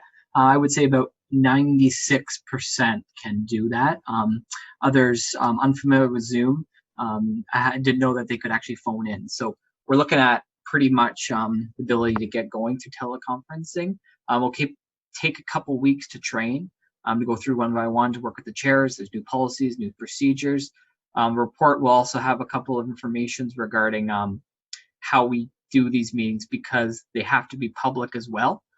So that side of it is going to be interesting to see whether we record them, then upload them for the public viewing, to allow a public to still participate. So there's a number of different things, and we might have to look at stage approach to it. So statutory meetings and those that are required by law, to get those kind of on the first tier of implementation and then go through that.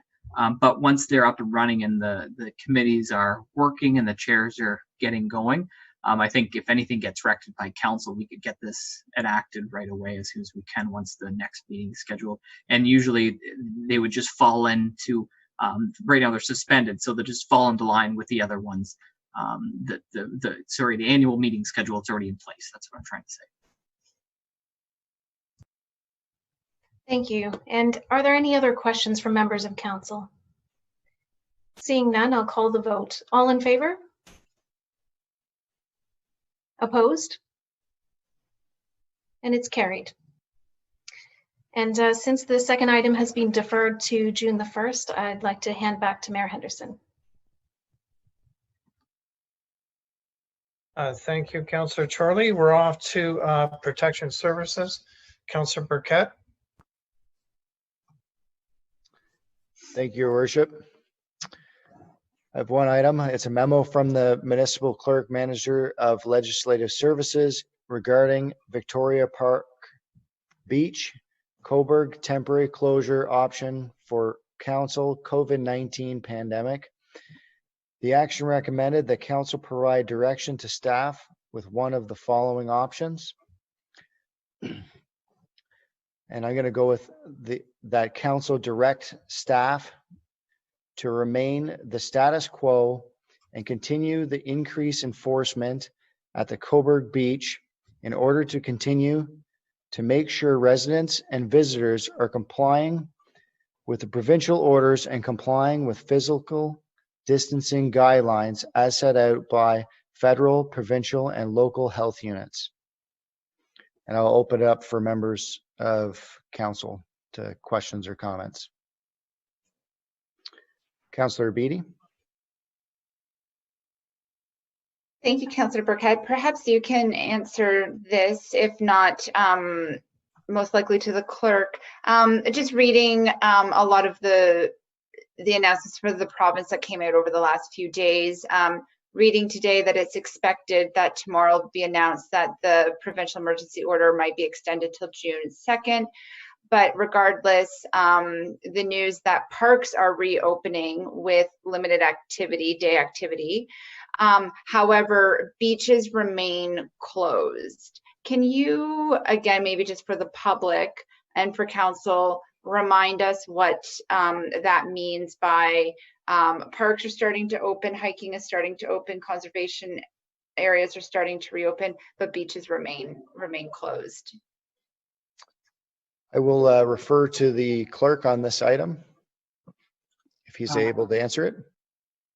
Yeah, I think Councilor Beatty, through you, Chair, to the members of council, I think she might have answered a question there.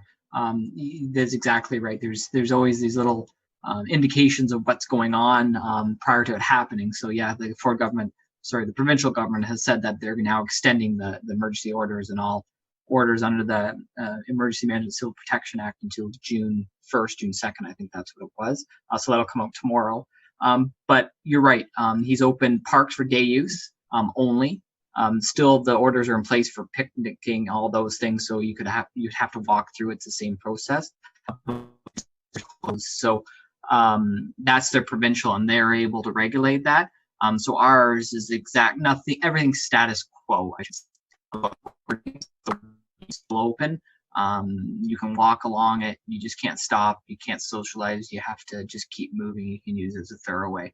But hopefully that gives you a summary. Nothing has changed on our side. Does that answer your question, Councillor Beatty?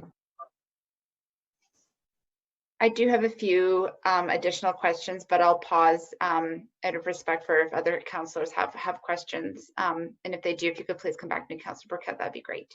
Okay. Any other members of council have a question?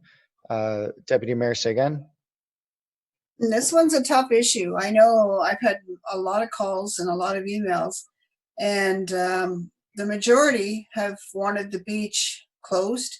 They basically, and theoretically it is closed, but what we saw as in the report that there was a May weekend that was warm and 200 people came in, and even though we've got big signs, even though we say, don't stop, don't do anything, that was still being done.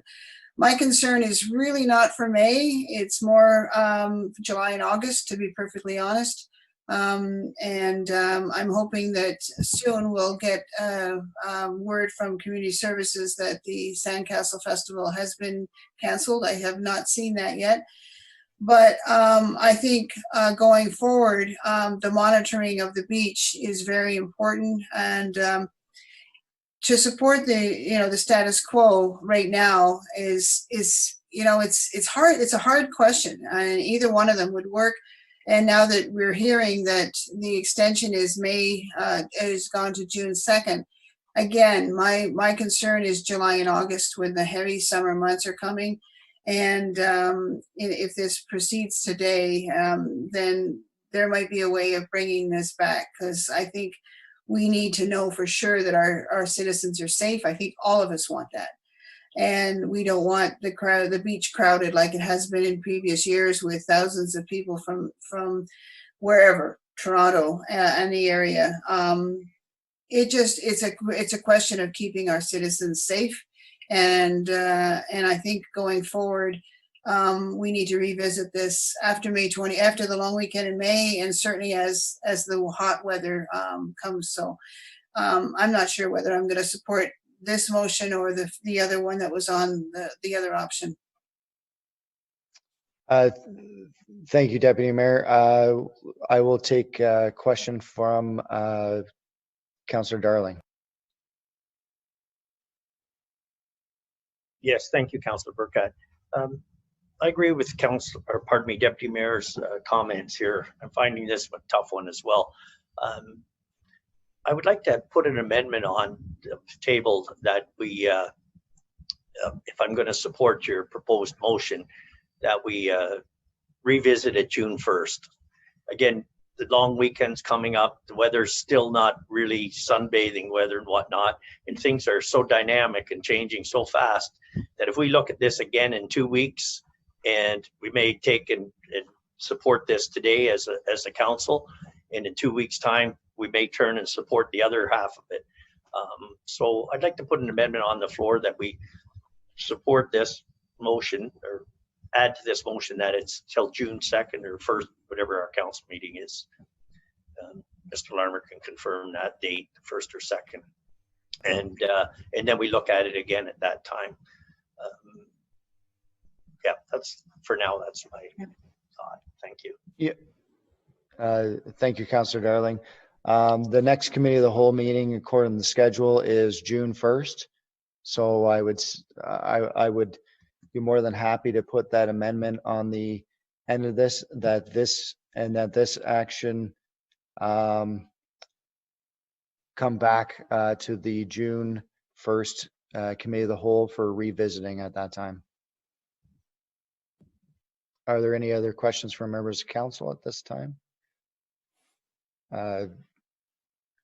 Your worship.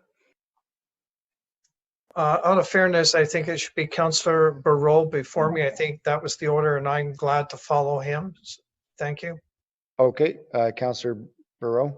Hey, sorry, Chair. Just I want to make sure, was that amendment from Darling on the floor to be voted on, or did you make that change to your? I made the change to mine. So you can withdraw. You're going to withdraw that then, Councillor Darling, and he'll put it as part of the motion. Yes, I will withdraw if he's amended the motion. Okay, sorry. That's okay.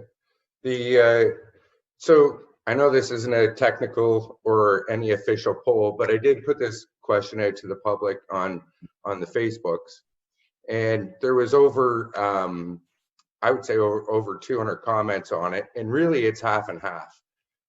I found that our residents want to be able to go walk and go through it, but it's more of the out-of-towners that they're having problems with coming in and filling up our beach and our parks. To me, it brings two different things. One is if we fence off the beach, people are still coming. It's not like we fence off the beach, we don't have, and people in Toronto or surrounding areas don't know that we've done that until they got here. And we learned that by when the beach flooded, and I think it was 2017, and nobody was allowed on the beach until I think it was August before the water came down. And where did they go? They all went downtown. So to me, that poses a safety aspect of social distancing. If we take away our real estate of people that are walking around or coming here, unless we educate Central Ontario that we're not, don't come now, come later, then to me, that's going to impose a safety risk of social distancing in our downtown and everywhere else. Second, if we do fence off Victoria Beach, then that means our West Beach is going to be getting full. Same with our marina, and same with Monk's Cove, Donegan Park, even Victoria Park is going to start getting full. So where do we stop from that? Do we start fencing off every park? Especially when Premier Ford opened it up today to people to walk through in limited hours, but they still did. To me, I think if we enforce the bylaw or have bylaw and maybe extra auxiliary police, I don't know, but if we up our education level to the public, that is the smart way to go, I think. And in my opinion, I would support that motion. Thank you, Councillor Barreau. Your worship. Thank you, Councillor Burkett. At this point, I too am on a balancing line, but I will support your motion based on two things. Recently, this council approved additional bylaw officers on behalf of the town. I know those bylaw officers can work in conjunction with both, I believe, auxiliary officers and special constables under the direction of the Cobourg Police Services. And I'm hoping through careful monitoring, we can, through good communications ahead of time, get the message out of what we would like to see on our beach. And I also agree with Councillor Darling, by the end of this, certainly by June 1st, we would have another set of metrics certainly being delivered to the emergency control group as to what are the true outcomes that we're facing for the town of Cobourg. And with Councillor Darling, and you agreed to the amendment, that means it can come back if need be, because ultimately it's a tough call, but ultimately I feel we have a responsibility to protect our community at large. As we all know, we've had great stats in Northumberland County. We have one of the lowest rates in Ontario, which is certainly proud of us to speak to that. But the point is we wish to maintain that. So at this point, I will support your motion as presented, knowing we have some steps forward and knowing that we have June 1st in our pocket, again, based on whatever those new metrics may be. Thank you. Thank you. Councillor Beatty. Thank you, Councillor Burkett. I do have a series of some short questions that I'm hoping are just, you know, a couple of seconds from either yourself or staff. I'll pause after each one. Again, I don't want to dominate the conversation, so in case other councillors have additional questions. My first question is going with the status quo. I think, like all of our councillors, this is probably one of the hardest decisions put forward to us so far, and I share that sentiment. But Mr. Davey in his report, or the clerk in his report, noted that it would require 3 to 5 people to enforce or to encourage people to keep moving through the beach areas. So I just want to hear from staff. Do we have those? Do we have the human resources to deploy on long weekends or warm weathered weekends between now and June 1st? I will maybe speak on behalf of the police service side. I know myself, when I've been down and kind of driving around town and going to see the parks, I know the special constables are deployed, as well as auxiliaries on the weekends. And so in regards to that, there's more bodies out there trying to educate people and move them along in that respect. You'll notice the special constable vehicles driving from park to park, I've noticed quite often, but I will let the clerk speak to the bylaw enforcement officers. So through you, council last meeting approved this temporary appointment of some redeployment of some staff with that. So there's 2 members that we get about 17 hours during the week only from those officers to help us down there, so not including weekends. And then we have one of those that will do 40 hours a week for us. So, and right now we've dedicated that officer to the beach only, the waterfront. This past week I have some stats. If I can give you that, you know, some of the things that are happening right now is we got about 35, recommendations for social distancing and inquiring with some of the public members. And this doesn't include families. So we just remind them. So there's that. 28 people. This is just the last week. And it hasn't been that good of weather. 20 people sitting on beach benches, sitting on the beach, not moving. So we've moved them along. We average about 20 warnings on some of the emergency orders as well. Outside of what I've just mentioned. Surfing, we've had 5 warnings for that.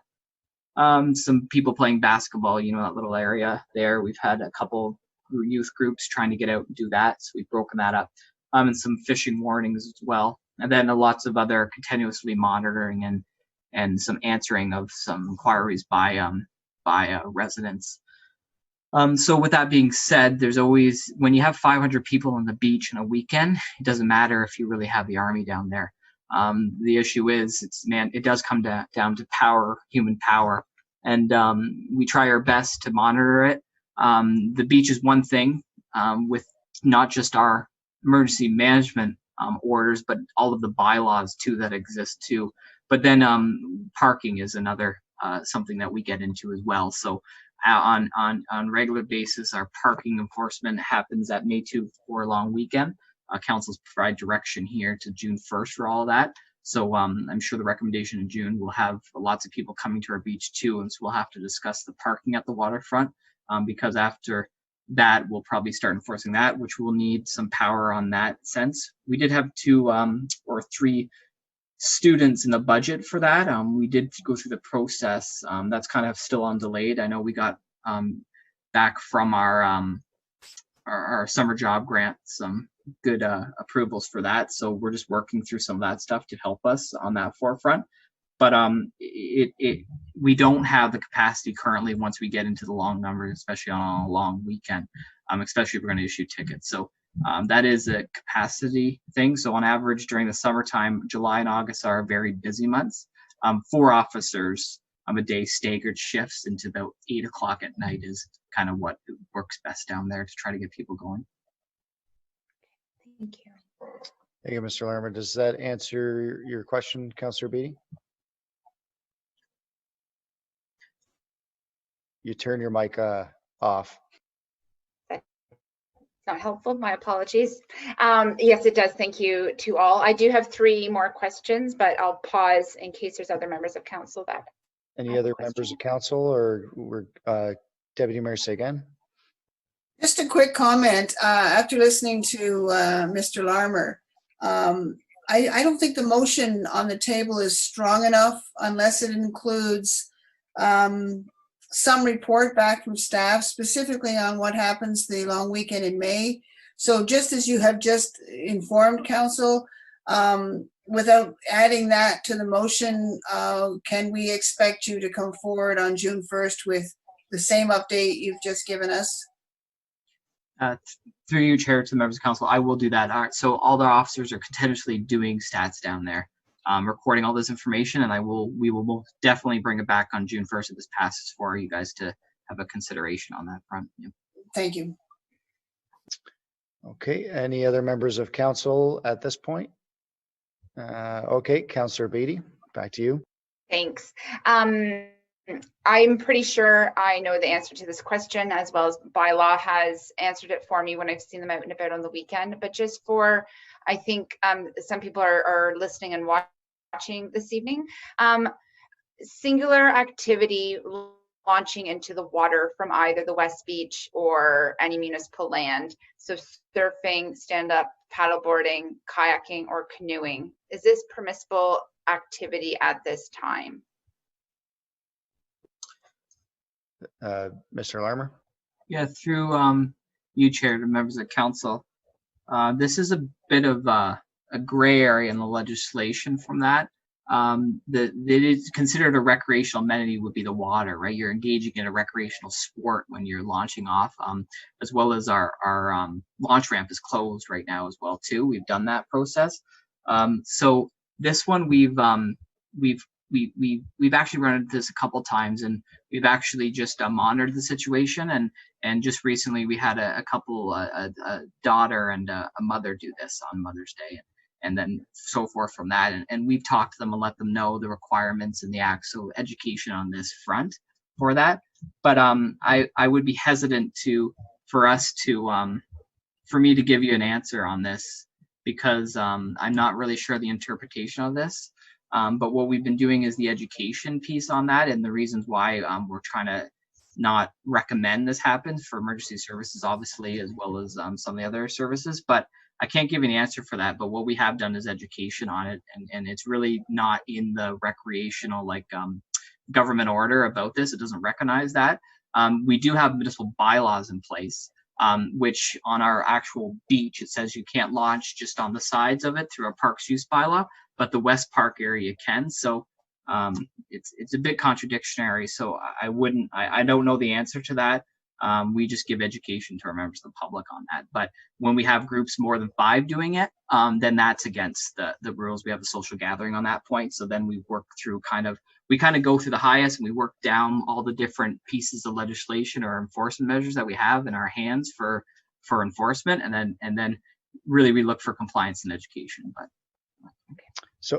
so maybe on this, Mr. Larmer, in regards, or if you're talking about launching off the beach itself, I would consider that you're not just walking through, because you're kind of, I guess, congregating in a spot, launching out, and then essentially coming back at some point. So I would say that you're not technically walking through, as we are kind of encouraging other people to do on the boardwalks and through the park area.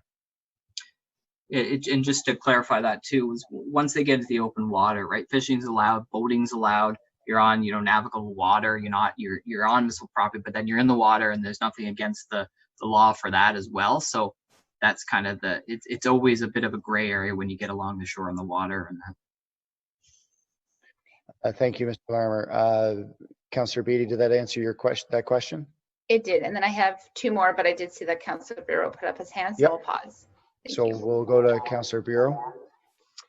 Yes. So since we know that majority of our residents are following the proper social distancing rules, and we are doing very well, I guess my question is how would a fence across the beach improve or stop violators from violating on the weekends? And not just on the beach, because if they're not allowed on there, then they're in the parks or everywhere else. How would we monitor that? Through Councillor Burkett, if you can answer, or through Mr. Larmer. So in the motion, we aren't saying at this point, I'm not saying that we're going to put a fence up, but I would say that you're absolutely right. People are going to jump over the fence. If they're going to break the rules, they're going to do it. But Mr. Larmer, would you like to answer that question a little further, if possible? yeah, so if I can't, the CIO will follow up on it. But when you create a fence barrier, the only option to get to the beach area is to hop it. Most of their law-abiding citizens won't do that. So what this does, it keeps the maximum amount of people from conjugating and going on the beach and going to the shore. So, but what would happen if this was to take effect, if council went this way, there would be under Ian, the CAO would be communication, not just within Cobourg, but across social media, across these. I can't remember the manager of communications call it, but a certain jurisdiction area, there's a ping on different ads and advertisements that we can get this out here to tell people that there are restrictions in those in place. But if somebody hops a fence and they all go on the beach, it's trespass. It's a lot easier than going through all these different interpretations. We just went through one just a couple seconds ago regarding what's recreational amenity. What do we enforce? How do we not? If the beach was closed, it's a quick trespass to property act. The police can do it. We can do it. You're off, and if they don't, then it's a escorting off, and if they're difficulty, then it's an arrest, and then it's off. So it gives it just a bit of a really, instead of all the tools in the toolbox, you kind of get that hammer to say, it's gone, move on, instead of going through the processes. That wasn't, I get that. That wasn't my question. My question is how is the fence from the beach going to stop the social distancing or people coming on the weekends, like this weekend? And how would that fence help stop that? So do you see what I mean? So say they come from anywhere and they come to Cobourg. I just want to understand, because we're going to be revisiting this. So I just want to be clear on how, if we fence off that beach, how that will stop social people from not social distancing in other areas of the shore. So just the CEO wants to talk after me, but I don't think it had anything to do with physical distancing. It just closing the beach area. So you're right, it won't solve the physical distancing in town or on Victoria Park or on the boardwalk. What it'll do is stop people from entering the beach. So that's maybe the CEO wants to follow up on that, but it won't stop. People will jump. There's always those that will go against it, and there's always those that will go with the rules. There's always that line. So maybe the CEO wants to follow up on that. Mr. Davey, would you like to comment on this? Yes, through you, Councillor Vicat. I was just going to add that I think right from the start, the issue where the confusion has been is, some people still are using the terminology that our parks are closed. Our parks, with the exception of the dog park, have never been closed. I think even the announcement from the province about the provincial parks and whether they're open or closed, and now they're open, but the beaches are closed. So I think the issue of actually, it's not so much the idea of the fence, it's the idea of making the announcement official that the beach is closed. The fence is just a symbol to remind people or tell people that the beach is closed.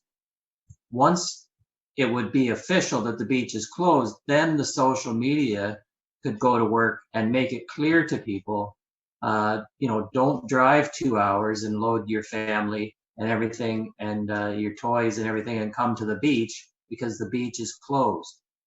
It's just my opinion. I don't have any facts to base this on, but I don't think that people are going to drive 2 hours or an hour and a half to sit in Victoria Park if they knew that when they left home, the beach was absolutely positively closed, no access to the public. So I think that's the distinction of closing the beach. It's not the fence itself. The fence is just the physical means of making that clear to people. Thank you, Mr. Davey. I'm going to go to Councillor Chorley before we go back to Councillor Beatty.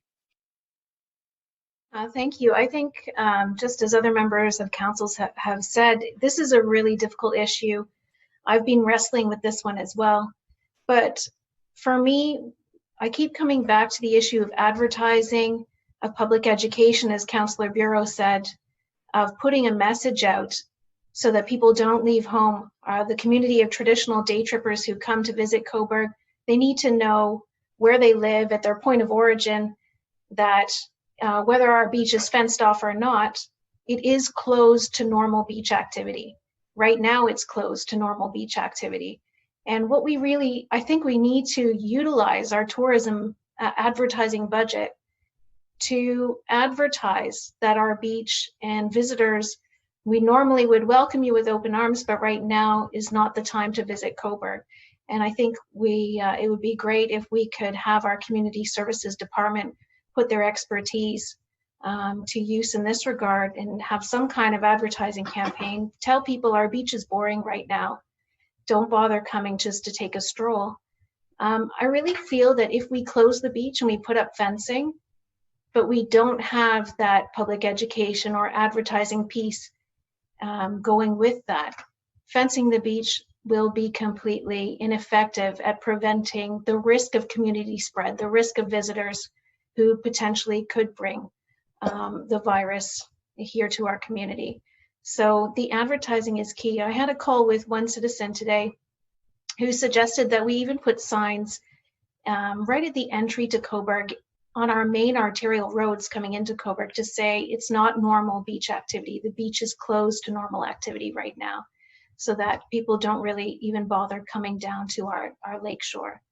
So if the community services director could maybe give us some insight into whether any work or any thought has gone into how we can better push out a message, not just rely on social media to circulate the message that the beach is closed, but how we can proactively use our resources like our Experience Cobourg website or our traditional website or any other methods to push that message out. I'd appreciate any clarification that Director Huswick might have.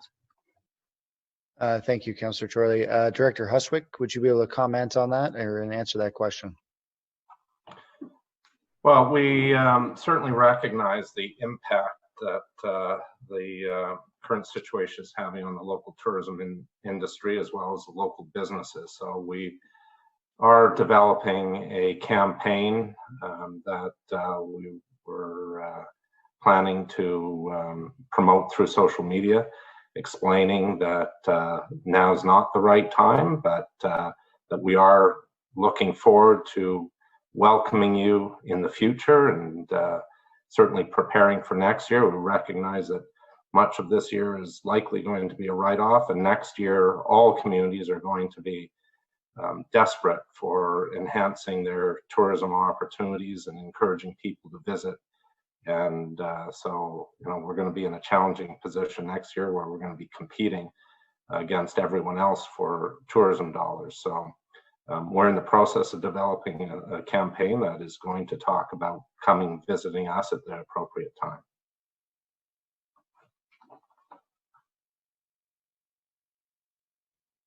Councillor Chorley, does that answer your question? Yes, that's helpful information. Thank you. Thank you. I'm going to go to Councillor Beatty and then Councillor Burrow.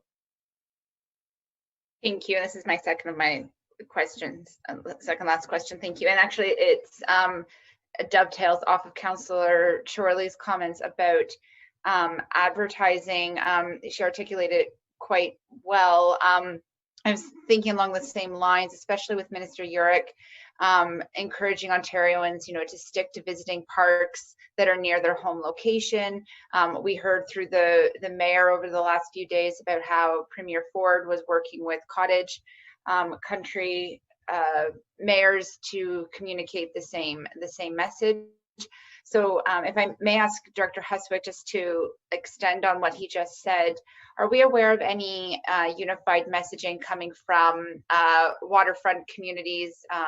I believe Port Hope and Prince Edward County are doing similar campaigns as to what you just discussed. Being aware that we're heading into May long weekend and then the summer season, can you give council a sense as to when you anticipate that campaign to be launched? And I do appreciate that takes some time for content curation, but I didn't hear a timeline from you when you expect to see that launched and what mediums. We're expecting to have the videos ready by the end of the week. So the question is, do we get them out before? And we had a coordinators meeting with Councillor Bureau and discussed this morning as well. Is it appropriate to get it out before the weekend or after the weekend? We don't want to be promoting the community right before a long weekend, even though that the message is still, now's not the time to travel. But I think what's important is, as you highlighted, Councillor Beattie, the messaging from the Premier and the federal government remains stay at home unless absolutely necessary. Certainly in Toronto, people are, for the most part, certainly following those practices. I don't see a huge push for people to be traveling around the province personally in the next very short while, unless the government really lifts restrictions. And I'm not sure it's going to happen that quickly, but our video campaign will be ready for the end of the week. But it wasn't intended necessarily to say, don't come to Cobourg. It was, look how beautiful Cobourg is. When it's time to travel, this is a great choice. We've also been working with the county on broader tourism discussions and collaboration. We've worked with Melissa at Economic Development, and who is working with the county on an economic recovery proposal and organization that we would be involved in on the tourism side to collaborate county-wide on tourism initiatives. So I think we're setting some funds in our budget aside. We've been trying to cut back very significantly in the tourism budget, as we have in many different areas. This is a campaign for future travel. I think working with the communications department to ensure that the right messaging goes out about what's open and what's not open, we can certainly do. I'm not sure about a proactive campaign to say, don't come to this community. I think we'd have to be very careful because we want to ensure that when the time is right, people do come back. Thank you, Director Huswick. I believe Councillor Bureau had his hand up, and then Your Worship. Actually, if you want to go to the mayor now, that's fine. I'm okay right now. Oh, okay. Your Worship. Yes, thank you, Chair. To Councillor Beattie's point, and perhaps in speaking with the mayors in Northumberland County and Peterborough South, we have gotten agreement and we are promoting wherever we can as mayors, through articles, through media, through outlets, through the newspaper, that at this point our waterfronts are simply that. Yes, you can walk through. All recreational activities or amenities as we know them are not to be taken in. And more importantly, we've indicated that we are unified. To my knowledge, all boat launches in particular, anything to do with the waterfront, are totally shut down. And it's not just Cobourg, but every municipality, as I mentioned to you. So there is that unified front going forward. It speaks to a small portion of what you asked, but I thought you should be aware of that as well. Thank you, Your Worship. Councillor Bureau, do you still have a question? Okay, I'll go to Councillor Beatty. Thank you very much, everyone, and I appreciate your patience with my questions. I just want to make sure that the citizens that I've connected with, their questions are relayed, and that hopefully this concludes our fulsome discussion on this. In doing research in other municipalities in Ontario, one hybrid of access to frequently visited parks or beaches is beaches are open for walkthrough, but parking lots, entry points to, so parking lots to the beach access is closed. From my understanding of some of the municipal decisions, it has been in a way to try to diverge congestion and socialization and tailgating in these parking lots. I know I've seen that a lot in the Marina parking lot and the Division Street parking lot while it's cycling or walking on the weekends. I'm just wondering if it's a question to whether to yourself, Councillor Burkhead, as Protection Services, or to the interim CAO or the clerk.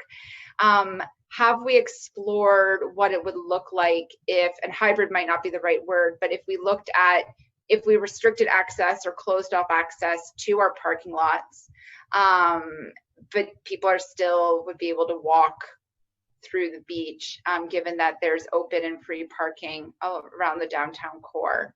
I'm not looking for a hodgepodge approach. I'm just wondering if that was ever explored while considering options to bring forward.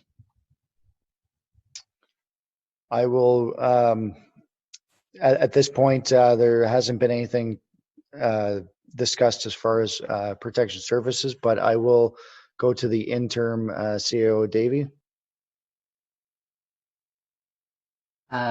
Thank you, Councillor McCad. I was just going to add that I know, well, not particularly the beach, but when we're looking at issues surrounding fishing along the creek, certainly the idea of parking and restricting parking was considered, and restricting parking in the specifically the Peace Park area parking lot. One thing you have to keep in mind with parking, it's kind of like it's almost like a law of physics. If you stop parking in one area, it will go to the next closest accessible area. So you may well stop the parking in the parking lots. You're just going to move it to the, again, especially if we're talking about people who traveled considerable time to get here, they're just going to find the next most convenient parking spot.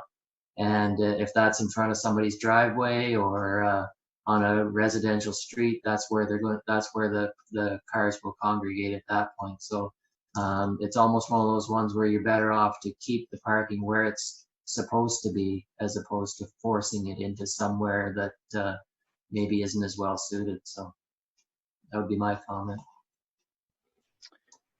Thank you, Mr. Davey. Does that answer your question there, Councillor Beatty? Are there any other questions from members or comments from members of council? Deputy Mayor Sagan. Just a quick one. I was listening to Director Husquick talk about his proposed campaign. And like everyone else, I've been listening to the premiers across the country, and I don't think there's any of them that are really shy about saying, don't come to our province right now, and stay home and social distance and stay safe.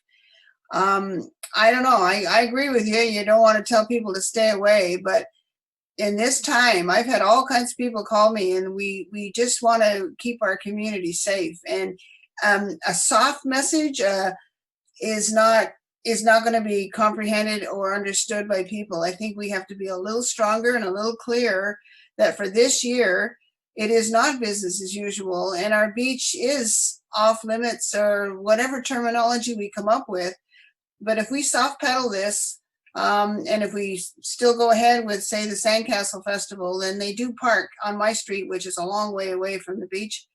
We're gonna get thousands of people here, and if we don't tell them initially that this is not business as usual, and I think I'd like to see what messaging you're coming forward with before we go out there, because right now, I'm still not sure if I'm going to support this motion after what I've said, because what I've heard, because it's not strong enough. And there are still going to be people on our beach and in our parks on the long weekend in May. And if that's the case, who knows what we're going to be dealing with in 2 weeks' time. So I'm really concerned, and I think we need to get that message out there to the outlying areas that we're protecting our citizens and we want to keep our community safe. Thank you, Deputy Mayor. Any other comments or questions from members of council? Seeing none, I'm just gonna just say a comment myself. The reason why I brought this particular action item forward, I know it's a tough decision. I know everyone's struggling with this decision. We're trying to keep our residents safe, but at the same time, you also hear the health and well-being of individuals, and they want to continue to, you know, take a stroll through the park and still do those things. So I think we, you know, this kind of gives us that, or the residents that opportunity, you know, apart from shutting down the whole park itself, which I don't believe anyone wants in Cobourg. You know, we're kind of compromising here. You know, I think if we continue to push with Brent's team, as well as, you know, working with the Cobourg police to make sure people are educated and move along as best as possible, and just continue on that path. And as I put in the amendment there, to come back to us on June 1st, because of course that's going to get into warmer weather. And that's where, of course, we're going to have that influx of people wanting to come to the beach. But I think as long as, you know, we continue not to advertise that, hey, you know, events and things like that, I'm hoping that people will stay away. So with that, if there's no further questions, Director Huswig, do you have a comment? Just in terms of advertising, I mean, we can do whatever council wishes us to do, but for the town of Cobourg to have any tangible impact on the provincial trend of people coming to Cobourg, we would need a far larger advertising budget than we have. We already have a very small budget. You know, we would need tens of thousands, if not hundreds of thousands of dollars to mount any credible advertising campaign to influence the broader GTA and anyone that might be considering coming to Ontario. But I think that there's a lot of messaging from most organizations that do not travel, stay at home, and we can certainly continue to work on messaging like that through tourism as well as with the communications branch. Thank you. If there's no questions for members of council, then at this point I'll call the vote. All those in favor? Opposed, if any? It's carried.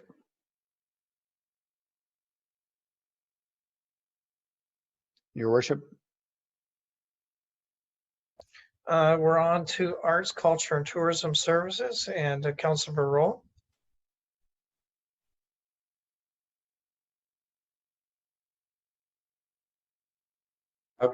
Mr. Larmer, would you be able to put up that there? Sorry. No, that's okay. A memo from the Municipal Clerk of Legislative Services regarding the 2020 Cobourg Farmers Market season, curbside pickup / e-commerce model. Action recommended that Council receive the report from the Municipal Clerk Manager of Legislative Services for the information purposes, and further that Council authorized the preparation of a bylaw to be endorsed and presented to Council for adoption at a regular Council meeting to authorize the Mayor and Municipal Clerk to execute a lease agreement between the Cobourg Farmers Market and the Town of Cobourg for the use of the Albert Street parking lot for a portion of the 2020 Farmers Market season to reflect the current COVID-19 pandemic, utilizing a curbside pickup, e-commerce, as a temporary service delivery model to take effect on the date of this bylaw, passing to be held every Saturday beginning on Saturday, May 16th, 2020 through to December 21st, 2020.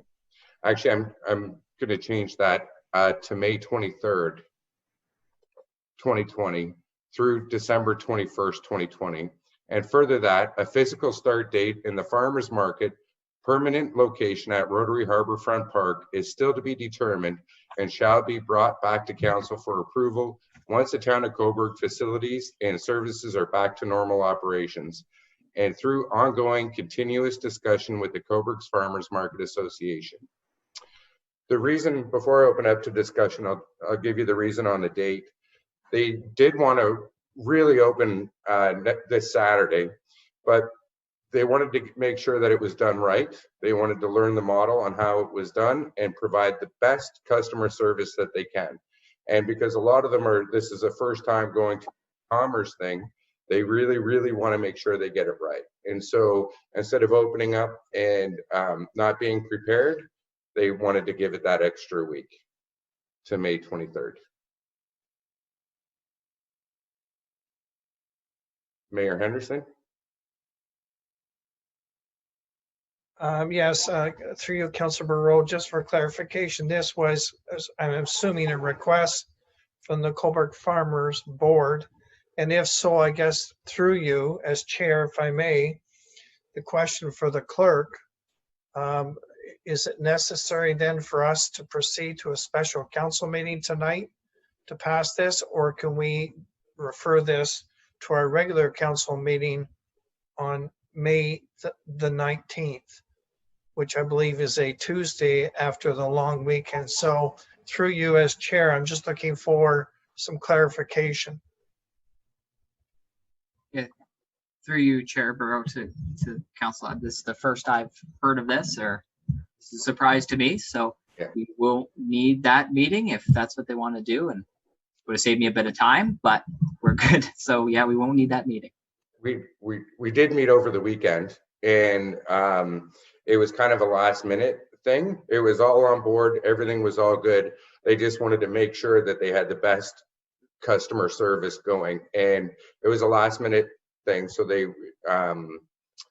asked if I could change it to the 23rd. It was probably my fault for not bringing it today, sending an email today on it.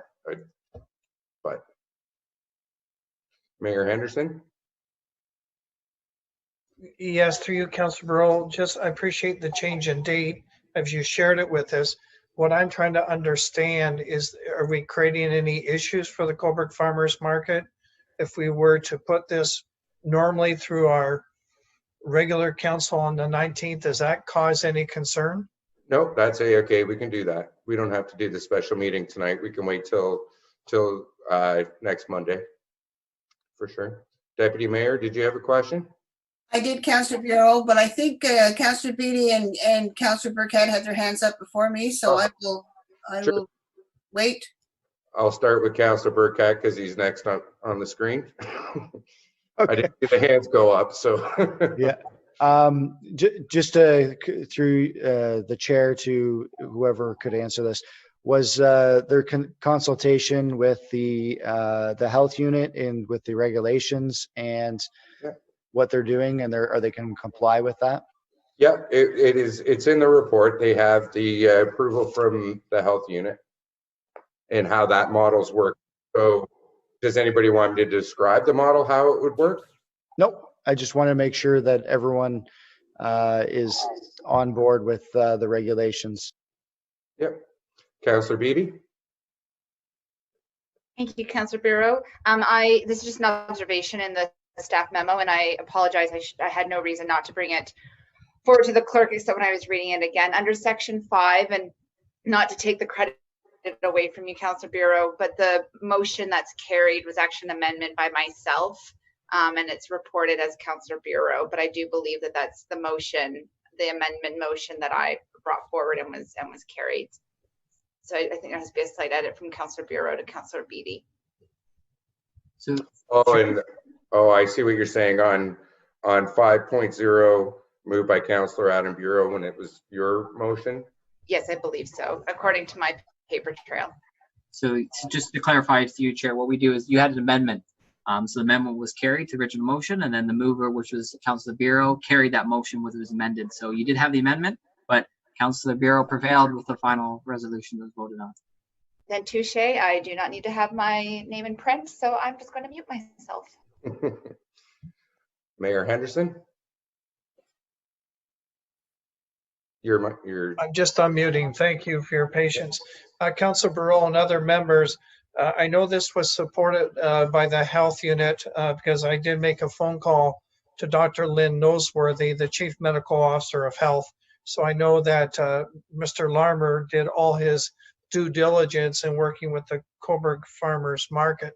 The one question I did ask over the week, and I apologize, I only got the answer back from Dr. Noseworthy just moments before the start of this council session. I was asking about the use of tents and how that would be perceived by the health unit. And I did receive a detailed response from Richard, who is the environmental manager for the health units. And I can tell you that according to his response, all is a green light. So there's nothing that I'm aware of by being on the board of health of any concern regarding our Cobourg Farmers Market.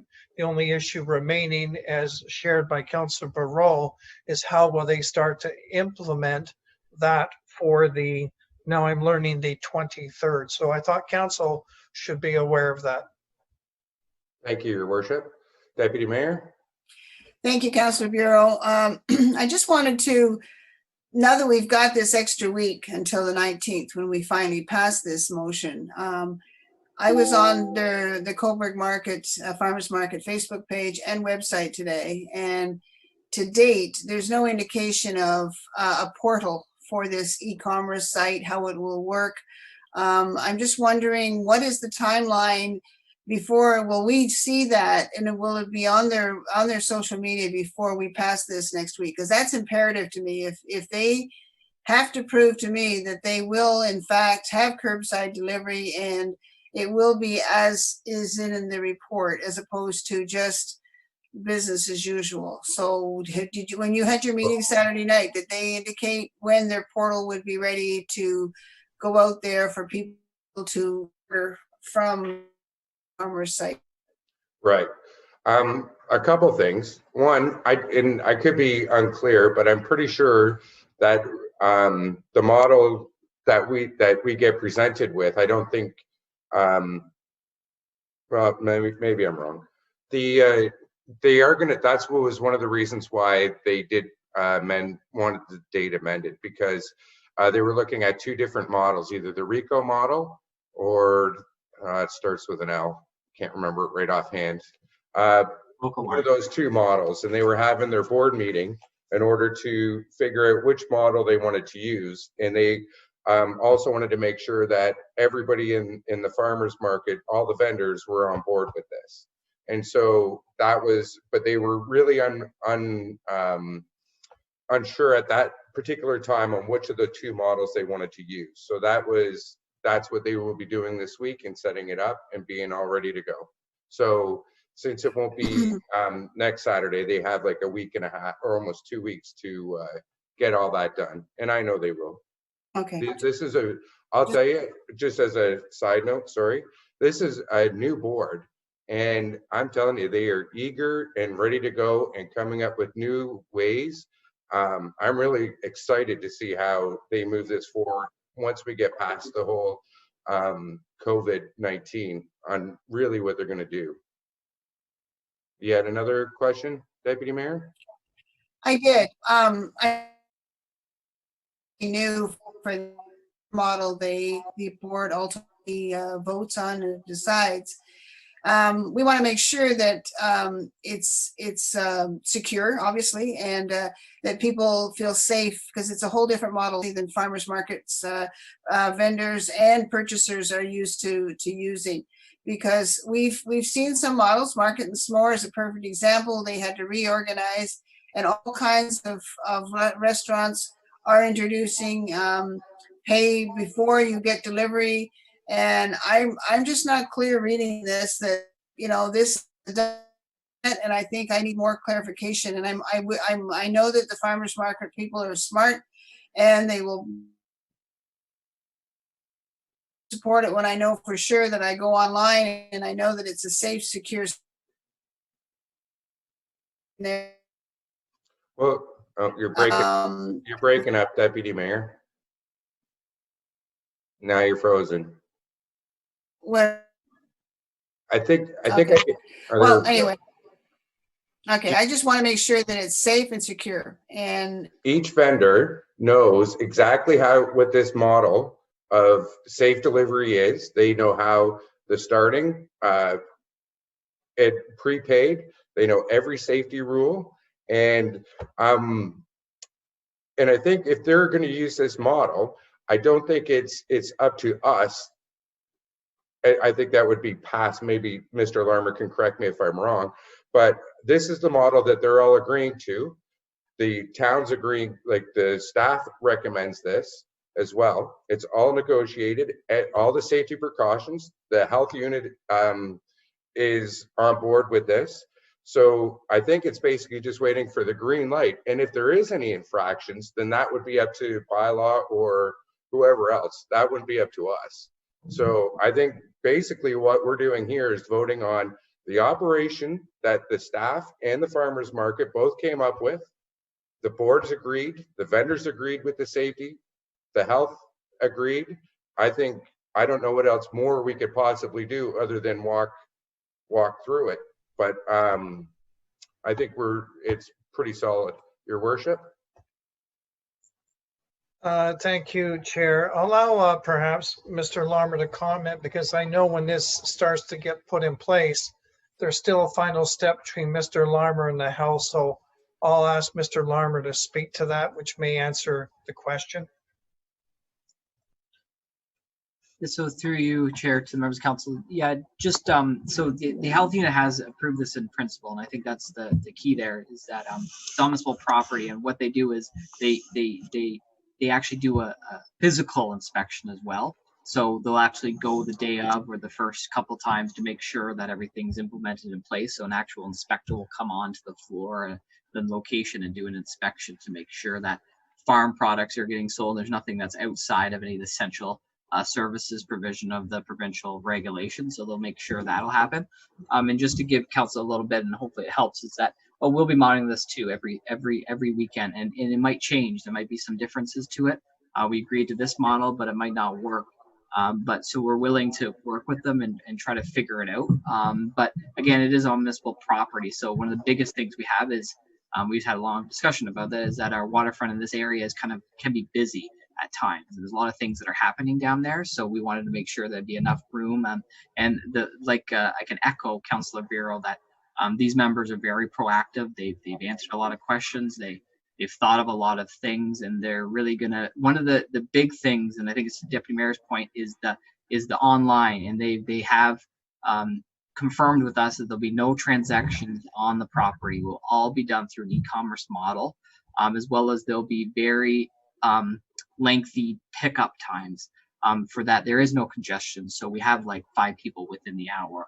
So there'll be no congestions. They'll be going right through, right simply, and we'll do inspections as well to make sure everything's happening. And I think what might be the good thing is we'll bring a summary report back to council for information, just to give you guys an update of what's changed, maybe what's been improved, and how they're doing as well too, if that'll help.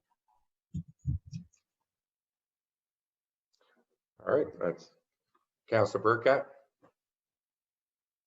Just to maybe help with this, I did talk with the chief of police this morning in regards to this, and he advised me that he was going to have auxiliaries down there to make sure people were, more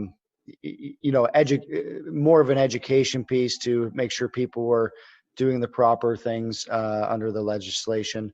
And as well, I believe he indicated him himself was going to go down there for at least the first week, to make sure this gets rolled out properly with the auxiliaries. Thank you. I also volunteered my time for their opening day, so that if there was any concerns that they had, that we can work together through them as well. Any other questions? Does anybody need me to read the motion again? All right, we call the vote. All in favor? All opposed? Carried. Mr. Larmer, we're back to you with unfinished business. Yes, so your worship, the unfinished business items are listed there. They're probably common. There's a few dates that are for this meeting. Maybe if council allows me to, I can, the ones that are responsible for me, I can bring back some changes next regular for those to be updated. Okay, thank you. Are there any questions from members of council otherwise? See none. I believe that takes us to our open forum. Mr. Larmer, do we have anybody at this point in time? Yes, we do, your worship.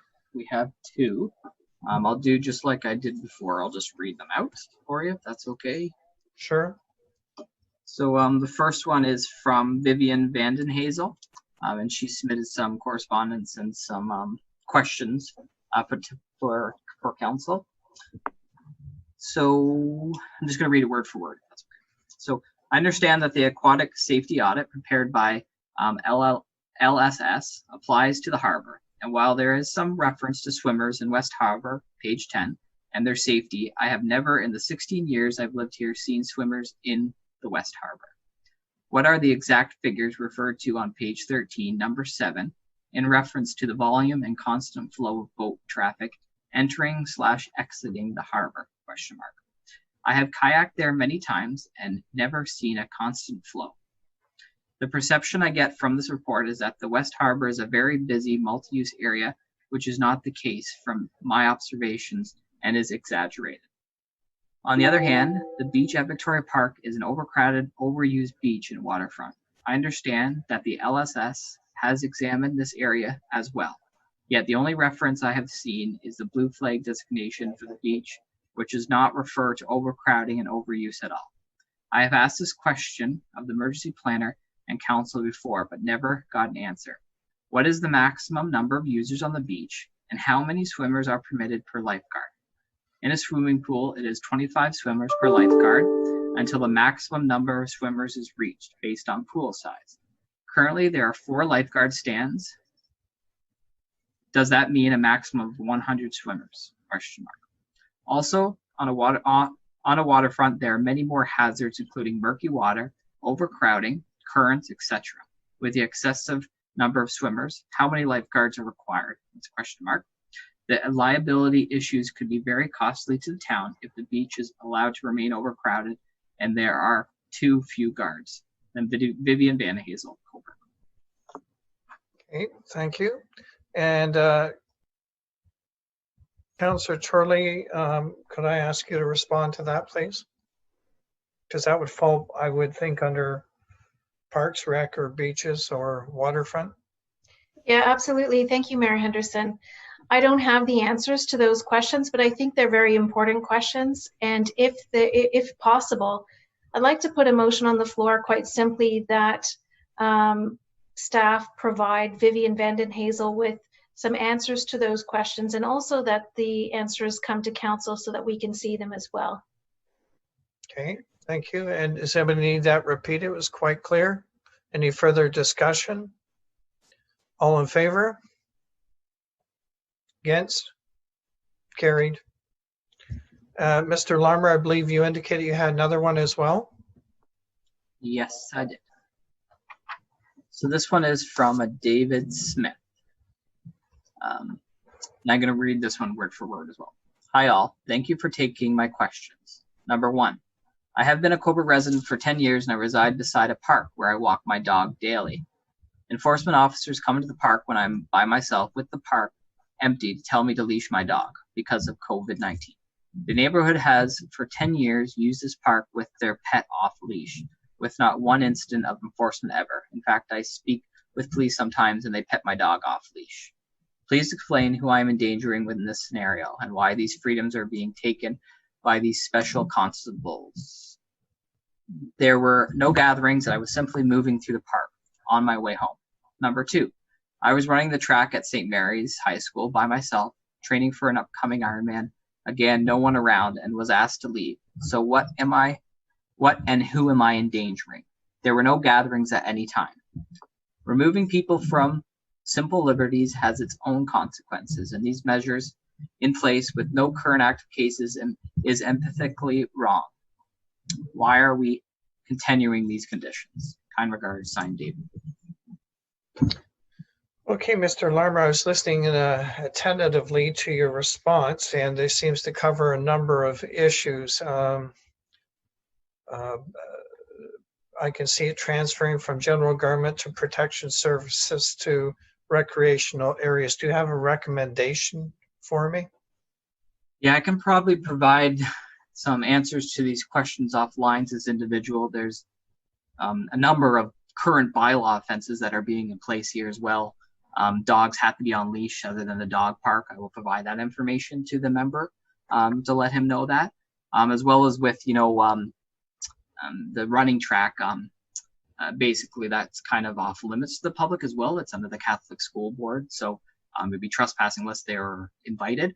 So I will provide that information as well to that member. And then I will forward some of the emergency orders to the individuals just to let them know that a lot of this stuff has been done provincially, and outline that if that's to council's satisfaction, if that's okay.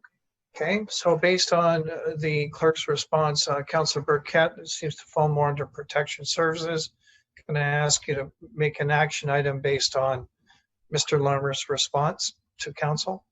That we receive this for information purposes, and ask Mr. Larmer to respond to the individual's questions in regards to what he's produced to us. Okay, any clarity required? Any further discussion? Seeing none, all those in favor? Carried.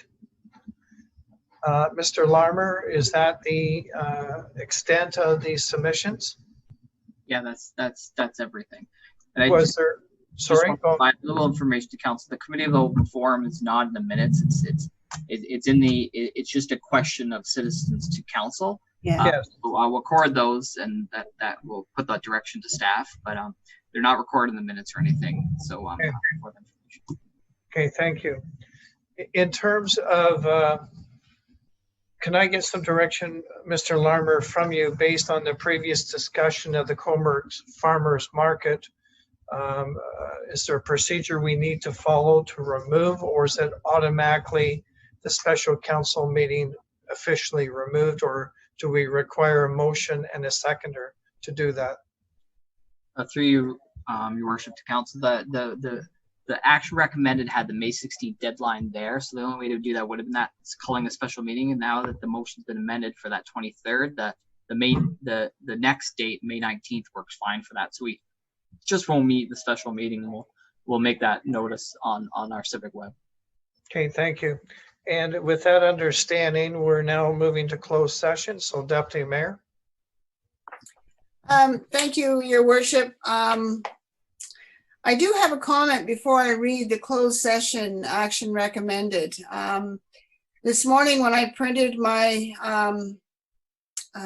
agenda, there was only one item on the closed session agenda. And my understanding, we need 48 hours before we add an amendment to the agenda. And so I'm only going to read the one. I don't think that we can add something to an agenda that hasn't given the public 48 hours notice. Mr. Larmer, I see his hand up, so I'll go to Mr. Larmer. Yes, so just through you, worship, yeah, it was just brought to attention because it was a correspondence that we received, and really it's something that council has to deal with in closed session anyways. And the notice period is actually the motion to go in closed session. That was provided within the time requirements. We've republished and gave notification with this extra section, and it still falls under the same exemption, which is section 239(2)(c). So that will come, and then anything that will come out of this will come to the next regular for direction or that purpose. So the notice has been required, and I don't want anyone to think that hasn't been. The radius here is actually part of the additions to the agenda as well, a closed session, not section. So just want to make that clear, but it's up to council how they want to proceed on that. So back to you, Deputy Mayor. Okay. we can discuss this in closed session, but I still have some concerns, but no, I'm having an unstable.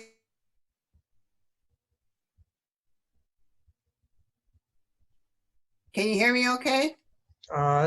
I can't. I don't know the other members of council. It's kind of scattery at this point. Okay, I try again. Is that clear? Yep. Yes. I was just getting an unstable comment. Okay, I'm going to read the action recommended. The council meets in accordance with section 239(2)(c) of the Municipal Act 2001 regarding S 239(2)(c), a proposed or pending acquisition or disposition of land by the municipality or local board. 1, potential municipal property lease agreement from Northern Industrial Park, Building 17. And 2, municipal property lease agreement correspondence from tenant. Okay. Any discussion at this point? Seeing none, all those in favor?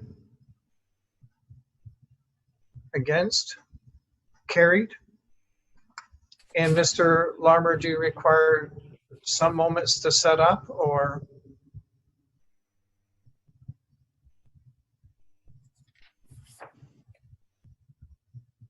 Sorry, I'm on mute. I apologize. Yeah, so we'll just end this meeting. If it's still open, we have adjourned. We'll do that after, but council will enter to their other closed session Zoom link on their email. So I'll end this now. We just need a motion. Yeah, we don't need a motion to adjourn, Your Worship, because we're going to do that later.